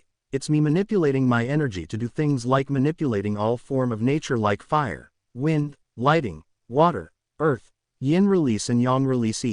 T. Momo: surprised, I read about that but I just thought it was a myth. Izuku: nah, it's not a myth. Kirishima: can anyone use it? Izuku: no, not everyone can use it considering that quirk took over. Kaminari: so in a sense only those without a quirk can use it. 2. Jiro: never thought you could use that brain for something other than frying it. Kaminari: hey, you make it sound like I am complete idiot. Jiro: that's because you are a complete idiot. Izuku: Kaminari, she doesn't mean you're completely stupid, she mean that the way you use your quirk is completely idiotic. Kaminari: how so? Izuku: you're discharging all of your electricity at once which fries your brain. Use your quirk smartly, maybe release your quirk in small amount of voltage and increase it only when your opponent can handle it, that way you could last longer in battle. Kaminari sat there pondering at what Izuku had told him. He realized how much stupid he was being when he was using his quirk all at once, which fried his brain. Kirishima. That's so manly. I'm jealous. My quirk isn't flashy as yours and the others. Izuku, raise eyebrow, why are you trying to be me Kirishima? Kirishima, confused, being you. Izuku. I mean, why are you trying to be me rather than being yourself? Being flashy isn't always a good thing. You could be like Aoyama, who have a flashy quirk but it only harm him. No offense Aoyama. Aoyama. Non taken Monsieur Namikaze. Izuku. It's sad you don't realize how much powerful your quirk is Kirishima. You could tank through bullets, maybe even cannonballs with the right training. You could also engage in hand-to-hand combat. You're both an offense and defense fighter. The point is, as long as you do your job by defeating your opponent or saving civilian, then you don't need to be flashy. Kirishima, manly tears, thank you Namikaze bro, I will do my best. Izuku. Glad I could help man. Aizawa glanced at Izuku before he had a small smile, appreciating how Izuku is helping his classmate gain confidence in themselves and suggesting smart ways to use their quirks. He then turned serious, seeing that they had arrived to the location. Aizawa. Hey, we're here, stop messing around. Everyone. Yes sir. Getting out of the bus they were met with the Pro Hero 13 as Uraraka and Izumi were fangirling at having the Space Hero 13 in front of them. 13. Hello everyone, I have been waiting for you and I can't wait to show you inside. Everyone except Izuku and his group, this is going to be so awesome. Walking inside the USJ, everyone was in awe at all the disaster ground that was created to train them in every situation. Kirishima. Holy crap, it looks like some kind of amusement park. 13. A shipwreck, a landslide, a fire, a windstorm etc. I created this training facility to prepare you to deal with different types of disasters. I call it the Unforeseen Simulation Joint, but you can call it USJ. Everyone thought, just like Universal Studio Japan. 13. Excellent. Before we begin, let me just say one thing, well, make it two, think possibly 3, 4, 5. Everyone. We get it. 13. Listen carefully, I am sure you are aware that I have a powerful quirk. It's called Black Hole. I can use it to suck up anything and turn it into dust, but my quirk can also very easily be used to kill. Some of you also have a power that can be dangerous. In our superhuman society, all quirks are certified and sternly regulated, so we often overlook how unsafe it can actually be. Please don't forget that if you lose focus or make the wrong move, your powers can be deadly, even if you are trying to virtuous-like rescue someone. Thanks to Aizawa fitness test, you have a solid idea of your quirk's potential, and because of All Might and psychic combat training, you likely experienced how dangerous your powers can be when used against other people. Carry those lessons to this class. Today you are going to learn how to use your quirks to save people lives. You won't be using your powers to attack enemies or each other only to happen. After all, that's what being a hero is all about, ensuring the safety of others. That's all I have to say. Thank you so much for listening. Everyone applauded for 13 amazing pep talk as they cheered, but they were interrupted when the lights around the dome started flickering as Aizawa and Izuku glanced towards the center of the USJ to see a purple warp gate open in front of them, which put Izuku, Aizawa, Hinata, Ino, Shikamaru and Choji on guard as they knew that they were real villains. The first one that came out of the portal, a slim man with pale skin. He has messy grayish-blue hair of varying lengths, the longest clumps reaching to about his shoulders, left hanging over his face in uneven waves. His eyes and mouth are normally obscured, their bright red irises are very small. He sported a 14 embalmed hands, all positioned so they're holding onto him onto different parts of his body. At the same time, many villains had came out of the portal, all having malice in their eyes. The heroes in training were all clueless as to who was the intruders. Their naivety led them to believe that they were safe inside UA and that no villain would even dare trespass their territory. But one thing was for sure, this day will have a great impact on the heroes in training, whether it be a good one or a bad one. No one pav. Last time the villains had managed to breach the USJ and most of the students were not aware of those threat, but few exceptional students had understood the gravity of the situation and what could entail. Kirishima. Wait, they have fake villains as well, awesome. Kirishima, seeing the army of villains, stepped forward blissfully, unaware how he is trying to walk to his death, but a hand stopped him from going further. That would be Izuku, as he shaked his head indicating him not to walk any further. His gaze was sharp, something his classmate had never seen from him before. That was what people would call battle mode. Aizawa on the other hand had placed his goggles adjusting his capture gear as he didn't look back, making sure to gaze at the army of villains while talking to his students. Aizawa. Stay back, those are real villains. Izuku. Sensei, is it possible I could help in this battle? Izuku has been gazing at the army of the villains who were dispersing themselves in all parts of the facility, which he started calculating all possible outcome and plan on how to ensure the safety of the students. Aizawa. I'd rather you stay here, but I am not arrogant enough to fight them alone, so I Eraserhead grant you permission to engage in battle, just don't make me regret this. Izuku. Good, here is the plan. I got an idea on what they are planning currently. The villains are dispersing themselves around the facility, and seeing the way they had breached the USJ, I assume they are planning to disperse us as well around the facility. Aizawa. A divide and conquer, then all I have to do is erase his quirk. Villain sighed. Shigaraki, scratch his neck, damn it, they said that All Might would be here. Kurogiri. Should we separate the students? Shigaraki. Yes, separate them. If the symbol of peace is not coming, we will drag him here by spilling their blood, especially that blonde kid. His glare is annoying me. Kurogiri. Yes, young master Shigaraki. The low-level villains have already dispersed themselves around the facility awaiting their prey. Kurogiri then teleported away, leaving Shigaraki to scratch his neck before he let out a smirk on his face as he was ready to see the despair in the symbol of peace once he see his beloved students dead on the ground. Shigaraki. In a game of RPG, when fighting an army with unknown skills, you don't fight them head on. That would be suicidal. We always divide them and pick them out one by one, a divide and conquer. Shigaraki then looked behind him to see his pet, an engineered Nomu who was black in color with its brain exposed. His presence looked menacing to everyone that gazed upon it, but it seems that it had no emotion. It looked like a mindless pet. Shigaraki, smirk, and even if they manage to defeat those low-level scum, I still have you, Nomu. After all, you can't defeat a final boss level without having at least a trump card up your sleeve. Hiro sighed. Izuku, knowing that time is of the essence and can't give them the opportunity to pick them one by one, he decided to make a dent in their numbers as he pulled from his pouch 2 scrolls as he threw it to both Hinata and Ino, who understood what he was planning as they stood forward opening the scroll as they released it, and the last things the villains saw was kunais raining on them and yellow flash going through them like a butter. In a matter of seconds, half of the forces was decimated by one person that stood up in the middle of the unconscious bodies of the low-tier villains, unimpressed as he had slashed tendons and muscle areas to put the villains out of commission for good. Shigaraki eye widened as he blinked multiple times before he screamed in rage.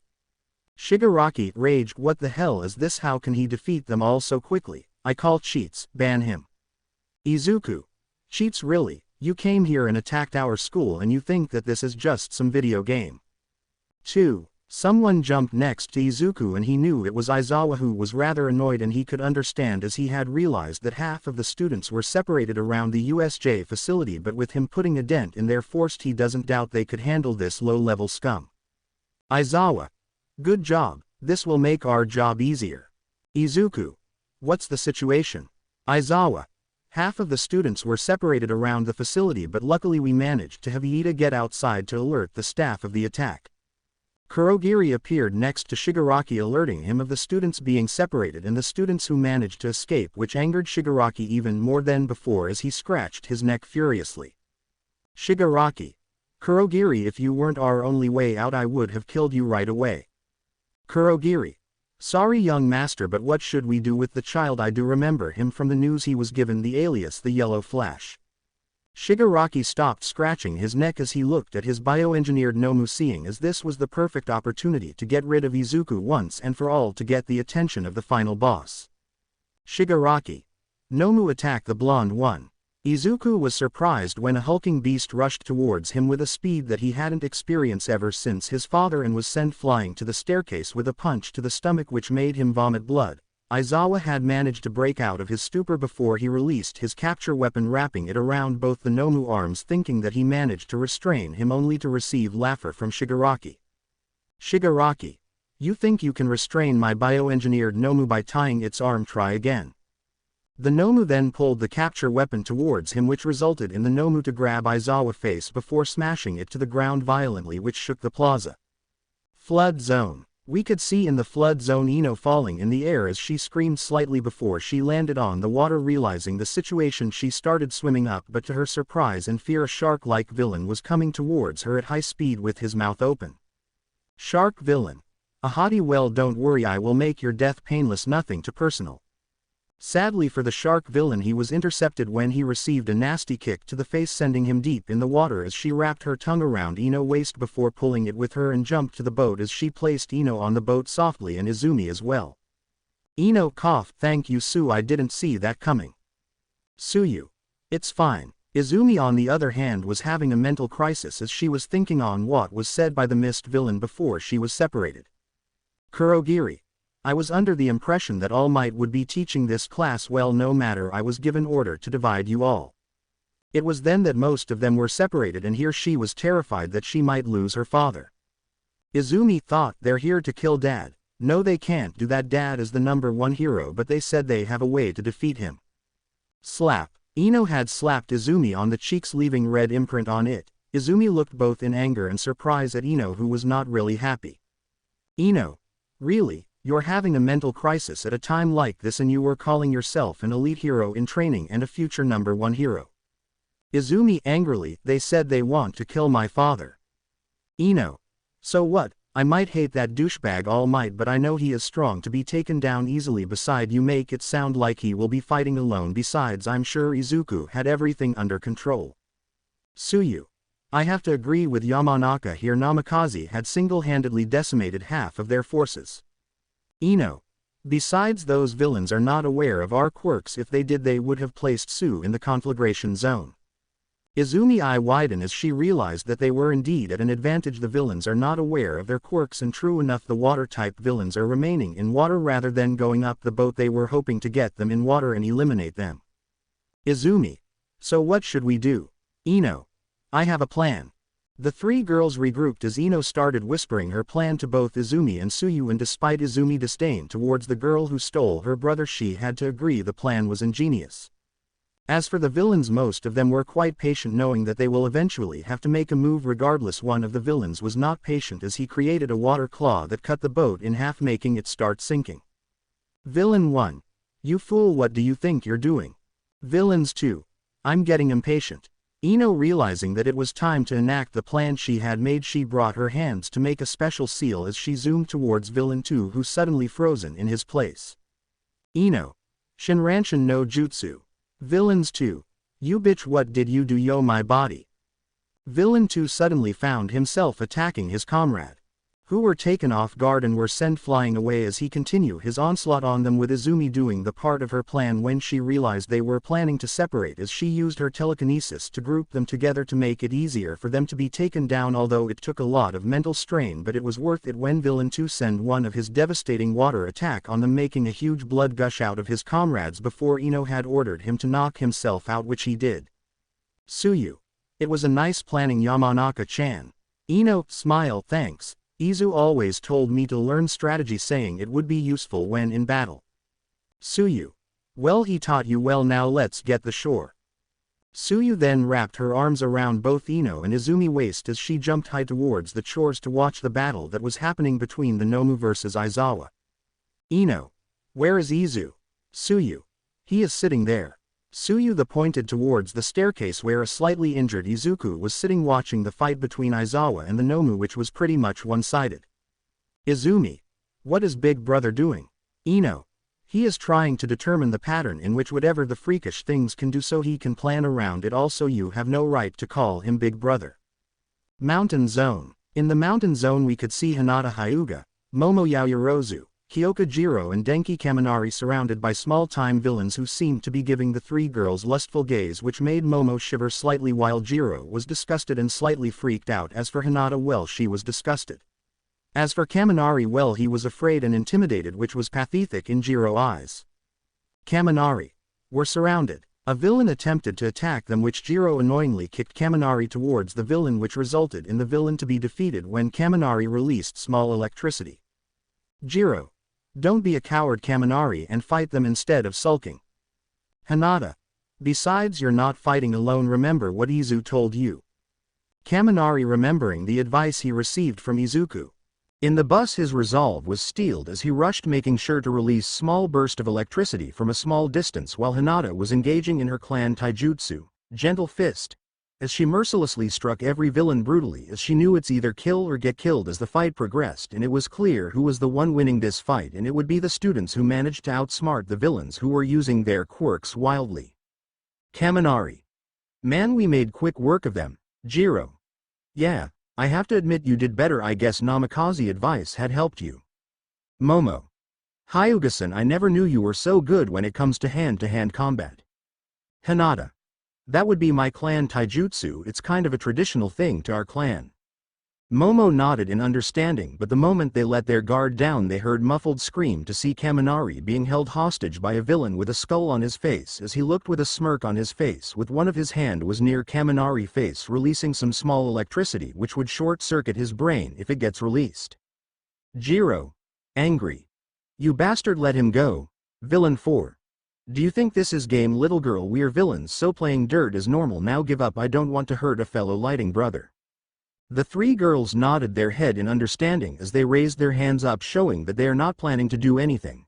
Jiro was cursing Kaminari for letting his guard down, but she also let her guard down, so she tried to reach her earlobes towards her boots, but another electricity emitted from the villain hands. Villain 4. Do you think I'm some nobody like the rest of those idiots? I could see what you were doing. The villain then found himself suddenly frozen as he was unable to move a single muscle before he heard a voice behind him. Shadow Possession Jutsu complete. Hinata. Shikamaru-san, you're here. Shikamaru. Yes, I'm here. I wasn't planning to intervene since it's way damn troublesome, but seeing that you were in tight situation I decided to help. Now Choji attack. Choji then appeared as he used multi-size technique by tucking himself into a ball and rolls towards the villain before he found himself crashing down on the villain, utterly destroying him and almost hit Kaminari in the process, but luckily he managed to control his maneuver. Kaminari, who stood up sighing in relief. Kaminari. What the hell, man, you almost squashed me as well. Shikamaru. Sigh. Stop being troublesome. Choji is skilled in his family taijutsu. Now let's go. Central Plaza.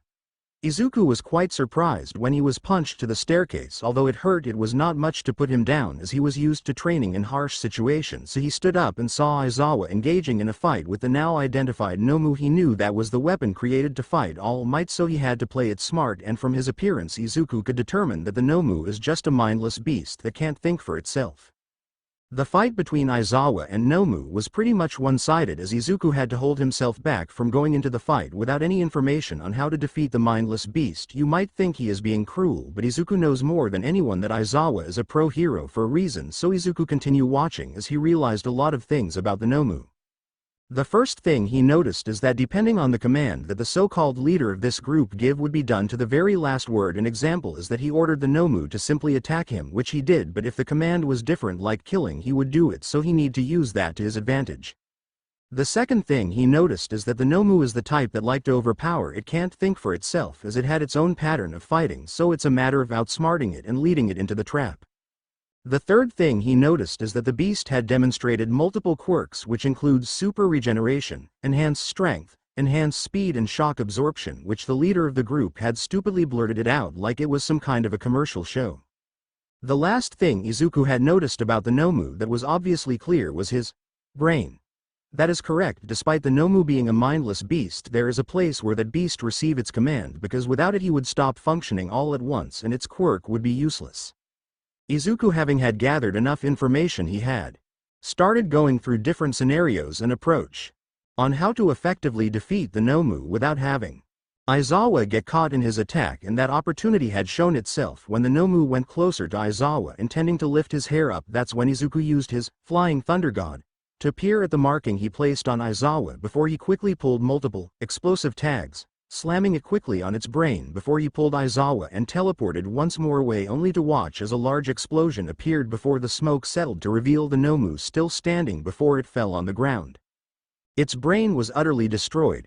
Shigaraki was shocked before it turned into an unbridled anger towards Izuku, who stood with a serious look. Aizawa held a small smile on his face as he realized that his students managed to defeat that abomination. Shigaraki. Scratch his neck. How? That wasn't supposed to end like this. The Nomu was made to fight All Might in his prime, not get beaten by a brat and so easily. Izuku. I suggest you surrender Shigaraki to Mura. You will make things easier for us. Your weapon is no longer usable. Shigaraki. Kurogiri, let's go. It's game over. Kurogiri quickly before Izuku could throw his flying Thunder God kunai towards him. They were teleported away, leaving Izuku to groan slightly in frustration. Aizawa. It's okay Izuku, you've done your best. Izuku. Well, it is quite frustrating given that they were daring enough to infiltrate Ua not once but twice so far and managed to escape. As for those little army, they were nothing but mere cannon fodder. Aizawa. Well, our main priority is the students. Izuku. How are you gonna do that while you're badly injured? Not if I can help it.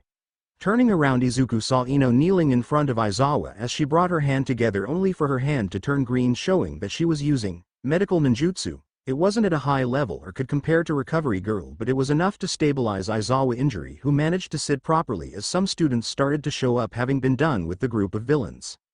Izuku looked up the staircase to see Hinata tending to 13 back injuries, trying to stabilize the wounds as well, before suddenly the door was slammed open to the ground, revealing a not smiling All Might. All Might, menacingly. Fear not, I am here, everyone. You're late.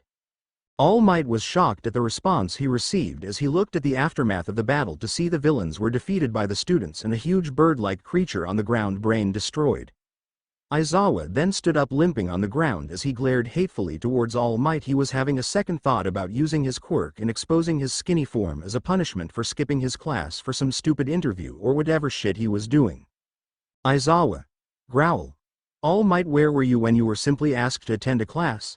Was it too much to ask? Now the students were endangered because of your irresponsibility. If it weren't for Izuku here, we would have been dead dealing with that Nomu thing they brought here and the army of villains. All Might stayed quiet as he slightly lowered his head in shame, as he could only put his iconic smile to hide how uncomfortable he is with Aizawa glare. He knew he fucked up big time. Now Aizawa, calm down. As long as the students are safe, we are more than happy. Aizawa looked at the entrance once more to see the other staff member along with Nezu, who was sitting on Vlad King's shoulder. Aizawa. But this wouldn't have happened if he had done his job from the beginning. Nezu. We will talk about that later. Aizawa. Now for the rest of the staff, scatter and see if there is any students that are in need of help and arrest the villains that are hiding or trying to escape. The staff nodded as Ectoplasm cloned himself to spread himself around the USJ facility, while the other staff headed to each part of the USJ to help some of the injured students back to the entrance of the USJ. Outside USJ, it was half an hour as the students were standing being questioned by Detective Naomasa and their involvement in the USJ and other stuff. We could now see Izuku being questioned as well, as he was the one that defeated their secret weapon. Detective Naomasa. Normally under any circumstances you would be given a warning for fighting without license to act on, but given that you received permission from Eraserhead, you're free to go. Also, good job on defeating those villains. Izuku. It's okay, thank you for your hard work, Mr. Detective. Detective Naomasa nodded his head, appreciating how polite Izuku is before both of them went their separate ways, standing in front of a bandaged Aizawa who was sitting on a wheelchair ready to be transported to the school nurse office. Aizawa. Now all of you get back on the bus. We will be returning to the classroom so we can make sure that there isn't any traumatic experience from the attack. The students nodded their head in understanding as they got inside the bus to be transported back to the main building of UA. No one POV. Location. Staff meeting room. It is currently night as the students have already left the UA ground for their homes to get comforted by their parents for having experienced their first real villain attack, but right now UA was having a meeting in their staff meeting room discussing today's attack on the USJ and how they're going to move forward. We could see in the staff room a table taking the shape of a large U in each seats. There were the staff of UA who were comfortably sitting, with the exception of Aizawa, who had a few bandages, but the injuries weren't serious to affect him from doing his job. Standing in front of the staff of UA and Principal Nezu was Detective Naomasa Tsukachi, who was a tall man with short, black hair and somewhat rectangular black eyes. He is seen in his uniform, which consists of his signature tan overcoat and matching hat, underneath which he wears a black suit, a green tie at his neck with matching slacks, and dress shoes. Detective Tsukachi was holding a paper which had in depth the open case of the villain attack that happened in the USJ. Detective Tsukachi. I will first report that we have managed to sweep every corner of the school and reviewed the footages, but there were no one of the students to have attempted to breach any staff room, which with the appearance of the villain Kurogiri we are sure that with his teleportation he was able to infiltrate the school and get his hand on the schedule pertaining the USJ. The staff of UA seemed to sigh in relief that there were no traitors among them or among the students. Nezu. Well, at least there were no traitors among us or among the students. Nezu then gave a glance at Present Mike, who was the first to voice his concern about a traitor roaming the school ground, but with the finding of Tsukachi the easiness went away, but Nezu was not planning to let his guard down anytime soon. A man then stood up, revealing to be the hero Snipe and a staff of UA. The hero was a stereotypical Western cowboy. His face is covered by an old-school tan gas mask, shaped a little like a horse's muzzle, with triangular holes for his eyes and silver ear defenders wired to the sides of the mask, but his dark, bluish shoulder-length dreadlocks are always visible from the back and sides. On his head, he wears a brown cowboy hat with a thick metallic plate at the front, a large S, standing for Snipe, stamped in the center, and his footwear is gray boots with knee-high shafts and vamps with silver trims that dip a little at the front, a heel band with a spur at the end attached to the back of each boot. He wears a large red cloak, buttoned up at the top, with frayed ends, under which he wears a plain black tank top with white armor strapped over the right side of his torso, and a brown belt with a gun holster attached at his hip. He has baggy black or dark brown pants with light brown or yellow chaps over them in stereotypical cowboy fashion. On his arms, he wears black skin-tight armguards going up to his biceps, and on his hands and tan gloves. Snipe. How come this all happened? A villain shouldn't have been able to infiltrate the school grounds so easily, no matter what his quirk is. We might have been lax on our security, but we were very cautious. Aizawa, who has been silent the whole time, turned his head slowly to his fellow staff member, giving an annoyed look before he glared at the skinny form of All Might. Aizawa, sarcastically. Why do you think that happened? After all, we didn't just hire All Might, the #1 and symbol of peace, who I might add had no teaching certificate and is completely irresponsible not only as a parent but as a teacher as well. Everyone noticed the sarcasm that is dripping from Aizawa's mouth, and it was obvious that Aizawa was not really a fan of All Might, and everybody knew why. All Might, on the other hand, flinched about the jab that was made on his skills as a parent and simply lowered his head in shame. Sadly, Aizawa was not done picking on All Might as he glared at the skinny man. Aizawa. Glare. If it weren't for Izuku's use of Flying Thunder God technique in the beginning to immobilize the battalion of villains that were in the plaza, we would have been overwhelmed by their large numbers. The rest of the staff who weren't there when the fight happened were taken aback. They didn't think that a student was capable of eliminating a battalion of villain on his own and with major ease. Aizawa would have continued criticizing All Might, but that was quickly stopped by Nezu. Nezu. That's enough, Aizawa, you have said enough. Aizawa grumbled before he quieted down, but didn't hide his glare that was directed at All Might. Nezu then turned to All Might, deciding to also add a few words of his own. Nezu. Toshinori, you had one job, and that is to teach the next generation of heroes. You knew as well as I do that with your employment in UA, our establishment will be targeted by villains who want to make a quick name for themselves, and today incident is proof enough. Instead of wasting your 3 hours time limit on stopping petty villain attack that could be handled by other heroes, why don't you make an effort into becoming a proper teacher? Toshinori was really embarrassed being critiqued by his own coworker and boss in front of the other staff member, and his friend Tsukachi was not something he liked and only lowered his head in shame and embarrassment. Tsukachi, who was silently watching the whole interaction, shook his head in disappointment. Vlad King. Detective, do you have any information on the leader of this villain group? Every staff member were curious at who is the one leading the group of fodders. After all, infiltrating UA was no simple task. After all, nobody could ever get inside without activating the UA barrier. Detective Tsukachi, nod, from interrogating the students. We were able to learn that the one leading this villain group was a man named Shigaraki Tamura. We already ran his name on our database, but we came empty. There were no Shigaraki Tamura, which we deduced that the name was just a code name, so we tried a different approach and ran his quirk on the database, which from Izuku Namikaze and Class 1A homeroom teacher Shota Aizawa report we deduced to be some form of decay quirk, but there were nobody with the same quirk, and most with a quirk similar to Shigaraki Tamura didn't match the description that we received. Ectoplasm, skeptical, are we sure he is the leader? From what I heard, Shigaraki Tamura was described to be a man-child, often treating fights as a game of RPG, and when things don't go his way he would start throwing a fit like a child in a candy store. Nezu, concerned, a man-child? This is really concerning. Everyone was now concerned with this development, as it meant that Shigaraki Tamura was just the representative of the real leader of the League of Villains. Midnight asked, didn't he receive any quirk counseling? Cementos replied, probably not. Midnight, there were no information on his quirk in the police database. That only means that he didn't have his quirk registered.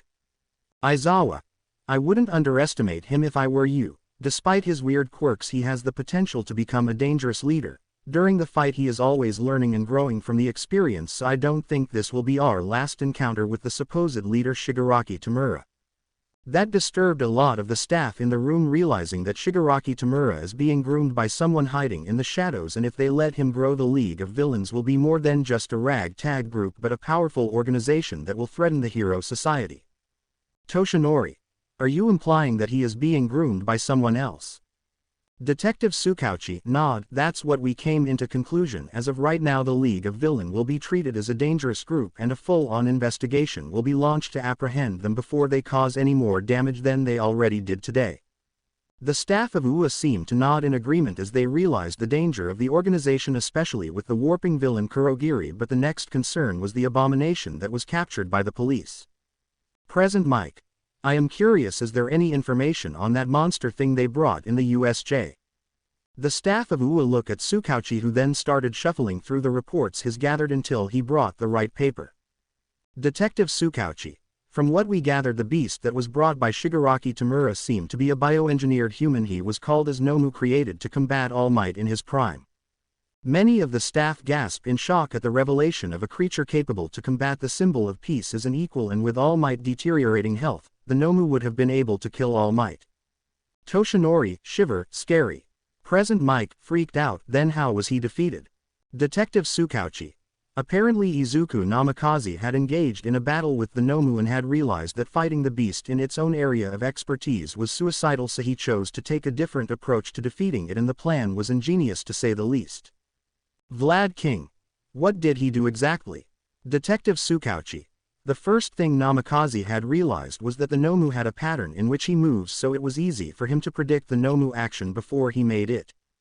The second is that the Nomu was incapable of thinking for himself and is required to be ordered by either Shigaraki or Kurogiri, which takes us to the third point, in which if, for example, Shigaraki ordered the Nomu to kill a certain someone, the Nomu will attack. If the victim is unconscious or unresponding, the Nomu will view this as his order complete, so it's more about using the loophole in the order to trick the Nomu. Lastly, despite its multiple quirk and its regeneration quirk, the exposed brain is a weakness, in which Namikaze had used this weakness to attach multiple explosive tags in its brain, reducing it to ash, essentially killing it, as Namikaze had deduced that the brain is where the Nomu was receiving his order. The rest of the staff were in awe at the quick thinking and analytical skill displayed by a first year, as to be able to outsmart an opponent that rival All Might in his prime was no laughing matter and deserve a praise. Aizawa, shit-eating grin, that's my student. Midnight. Well, I have to admit that's a great feat to defeat such an opponent. Are we sure he should be in first year, because he is really advanced both academically and in term of combat prowess? Nezu. It is true that his skills far surpass his classmate, but being a licensed hero has a lot of responsibility, and no matter how strong and smart he is, I don't want to burden him with something like this. I want him to make happy memories in our school and make friends. Beside, young heroes like Hawk are given a lot of expectation that could be burdening. The other staff members seemed to nod, agreeing with Nezu's comment. Toshinori had his head lowered, realizing that his son has grown without the need of his help, and realized that his son was always the true hero out of them. He had persevered on his own and became a hero in his own term, and now he was considered to become a licensed hero. Nezu. Regardless, we will be calling this meeting adjourned. The students have been informed that the next week will be a break. Hopefully UA won't receive too much backlash from this by the media. The other staff member nodded before they stood up, leaving both All Might and Nezu alone. No one pav. It has been a week ever since the incident of the USJ, and even to this day the media hasn't calmed down. Every TV screen and every channel had news reporter discussing the breach of the famous high school in Japan. Some had started coming out hounding the school capabilities of protecting the students who will one day become the next generation of heroes that will uphold the peace in society, and some had chosen to discuss the new growing organization that managed to pull such a stunt in a pedestal, something a certain someone, Shigaraki, relished in. Luckily the students weren't injured due to the combined efforts of Izuku Namikaze, the homeroom teacher of 1A, and other helpful students, but most of these were kept under wrap, and the staff had to take the credit of saving the students as to not have Izuku be subjected to the media, and so the school won't be questioned for having a student fight alongside the teacher, which would put the school in a tight situation.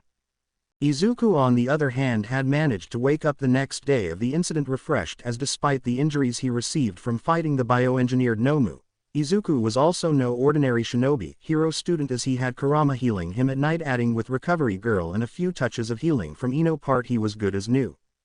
Currently we could see Izuku adjusting his red tie, as today he would be returning to school after the event of USJ, and despite not being traumatized by the event, he knew that the other student will never be the same again, and he wouldn't be surprised if some had decided that the hero career was not suited for them anymore.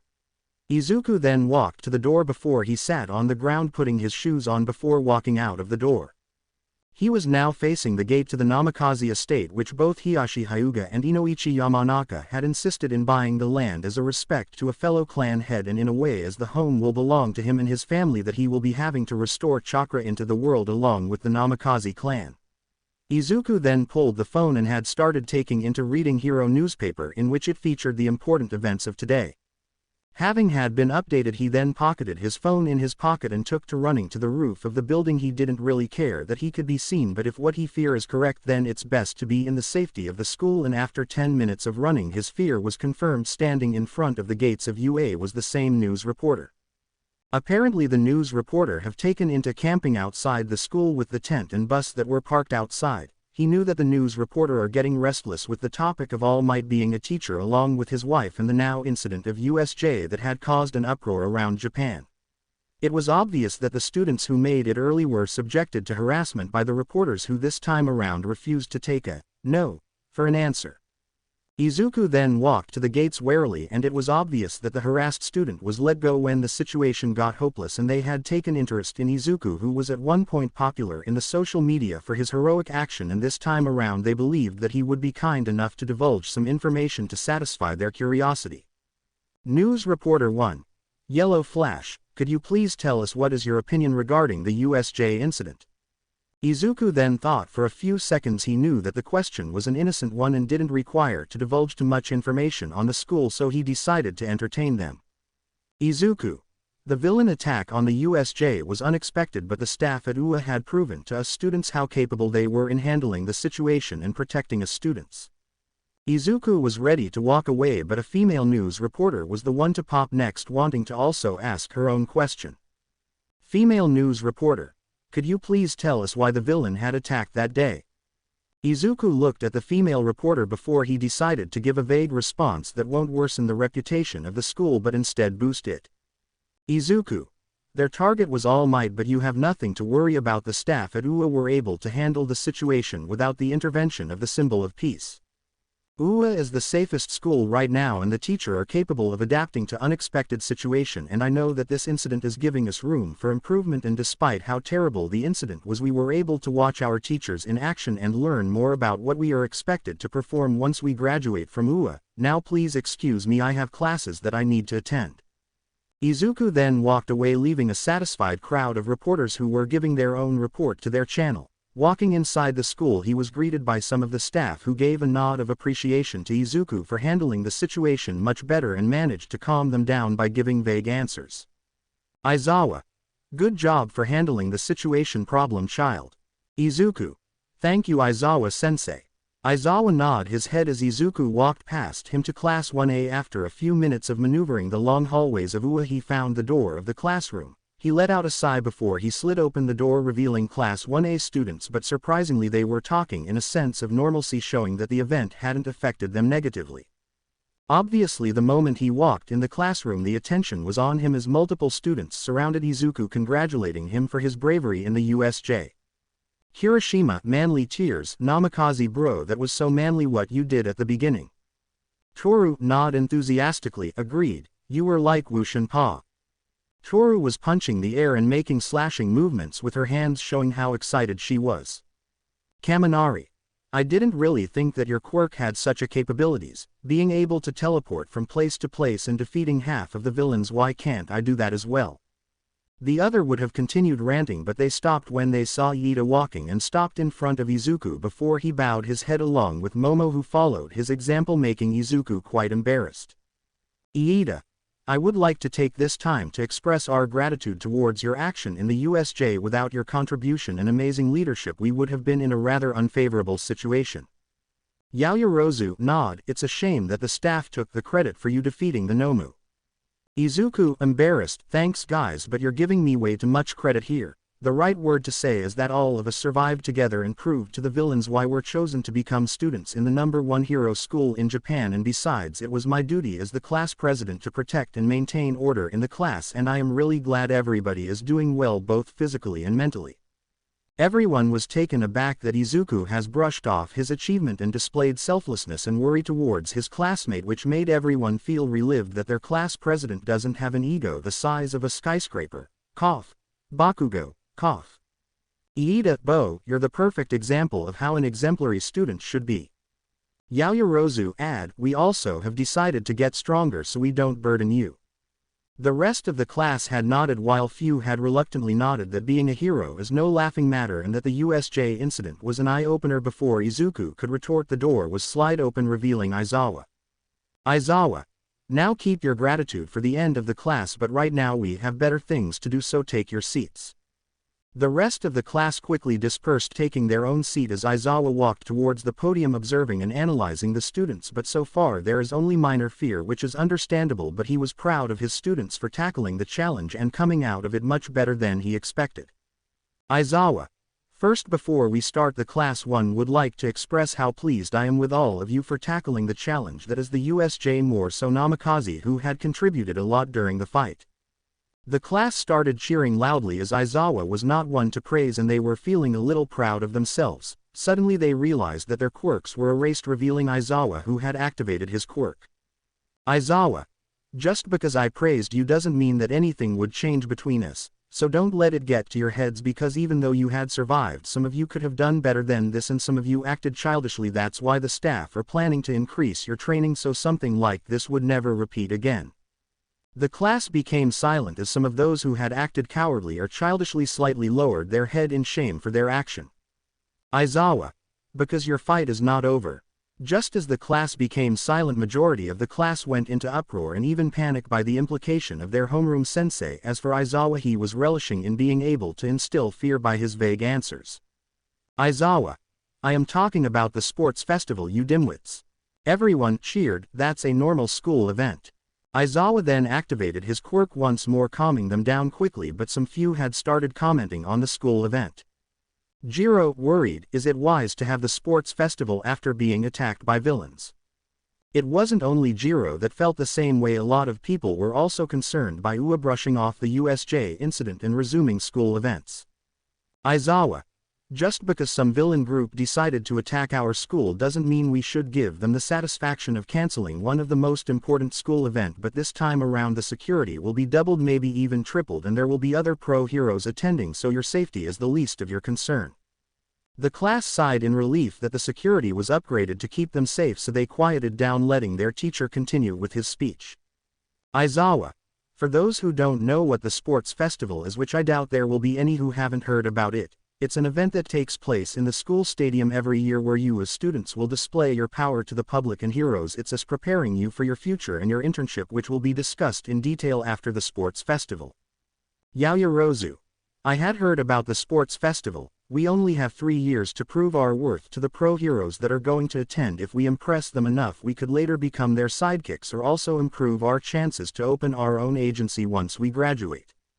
Aizawa nod. Yaoyorozu is correct. That is why we can't cancel this event, because it is extremely important for your future as aspiring heroes. Now that is over, you have another week to prepare for the sports festival. We want you all to be on your top game, so use this week wisely and show everyone what Class 1A are capable of doing. Aizawa would have continued, but the homeroom class was over, so he quickly dismissed everyone while leaving the class to have his catnap. It was 10 minutes that Kaminari tried to walk out of the class to find a horde of students blocking the exit. Kaminari, freaked out, "What the hell is going on? I won't let you take us hostage." Iida asked, "What are you all doing blocking our exit?" Katsuki was walking out along with his sister. His mood was quite terrible to say the least, having been reminded that he was long since surpassed by the person he once saw as a quirkless loser. "Katsuki. They're checking the competition. We are the only class to have survived a villain attack." Katsuki then stopped in front of the students, some of them being intimidated by his mean glare. "Katsuki. Get out of the way, extras." Izumi, freaked out, "Katsuki, no." Ino, sigh, "Here we go again." Hinata. "Oh my." Shikamaru, yawn, "Troublesome." Choji, munching, "Things munch will get very munch difficult." Everyone in the class freaked out at Katsuki's behavior and realized that they had a red paint on the back of their head.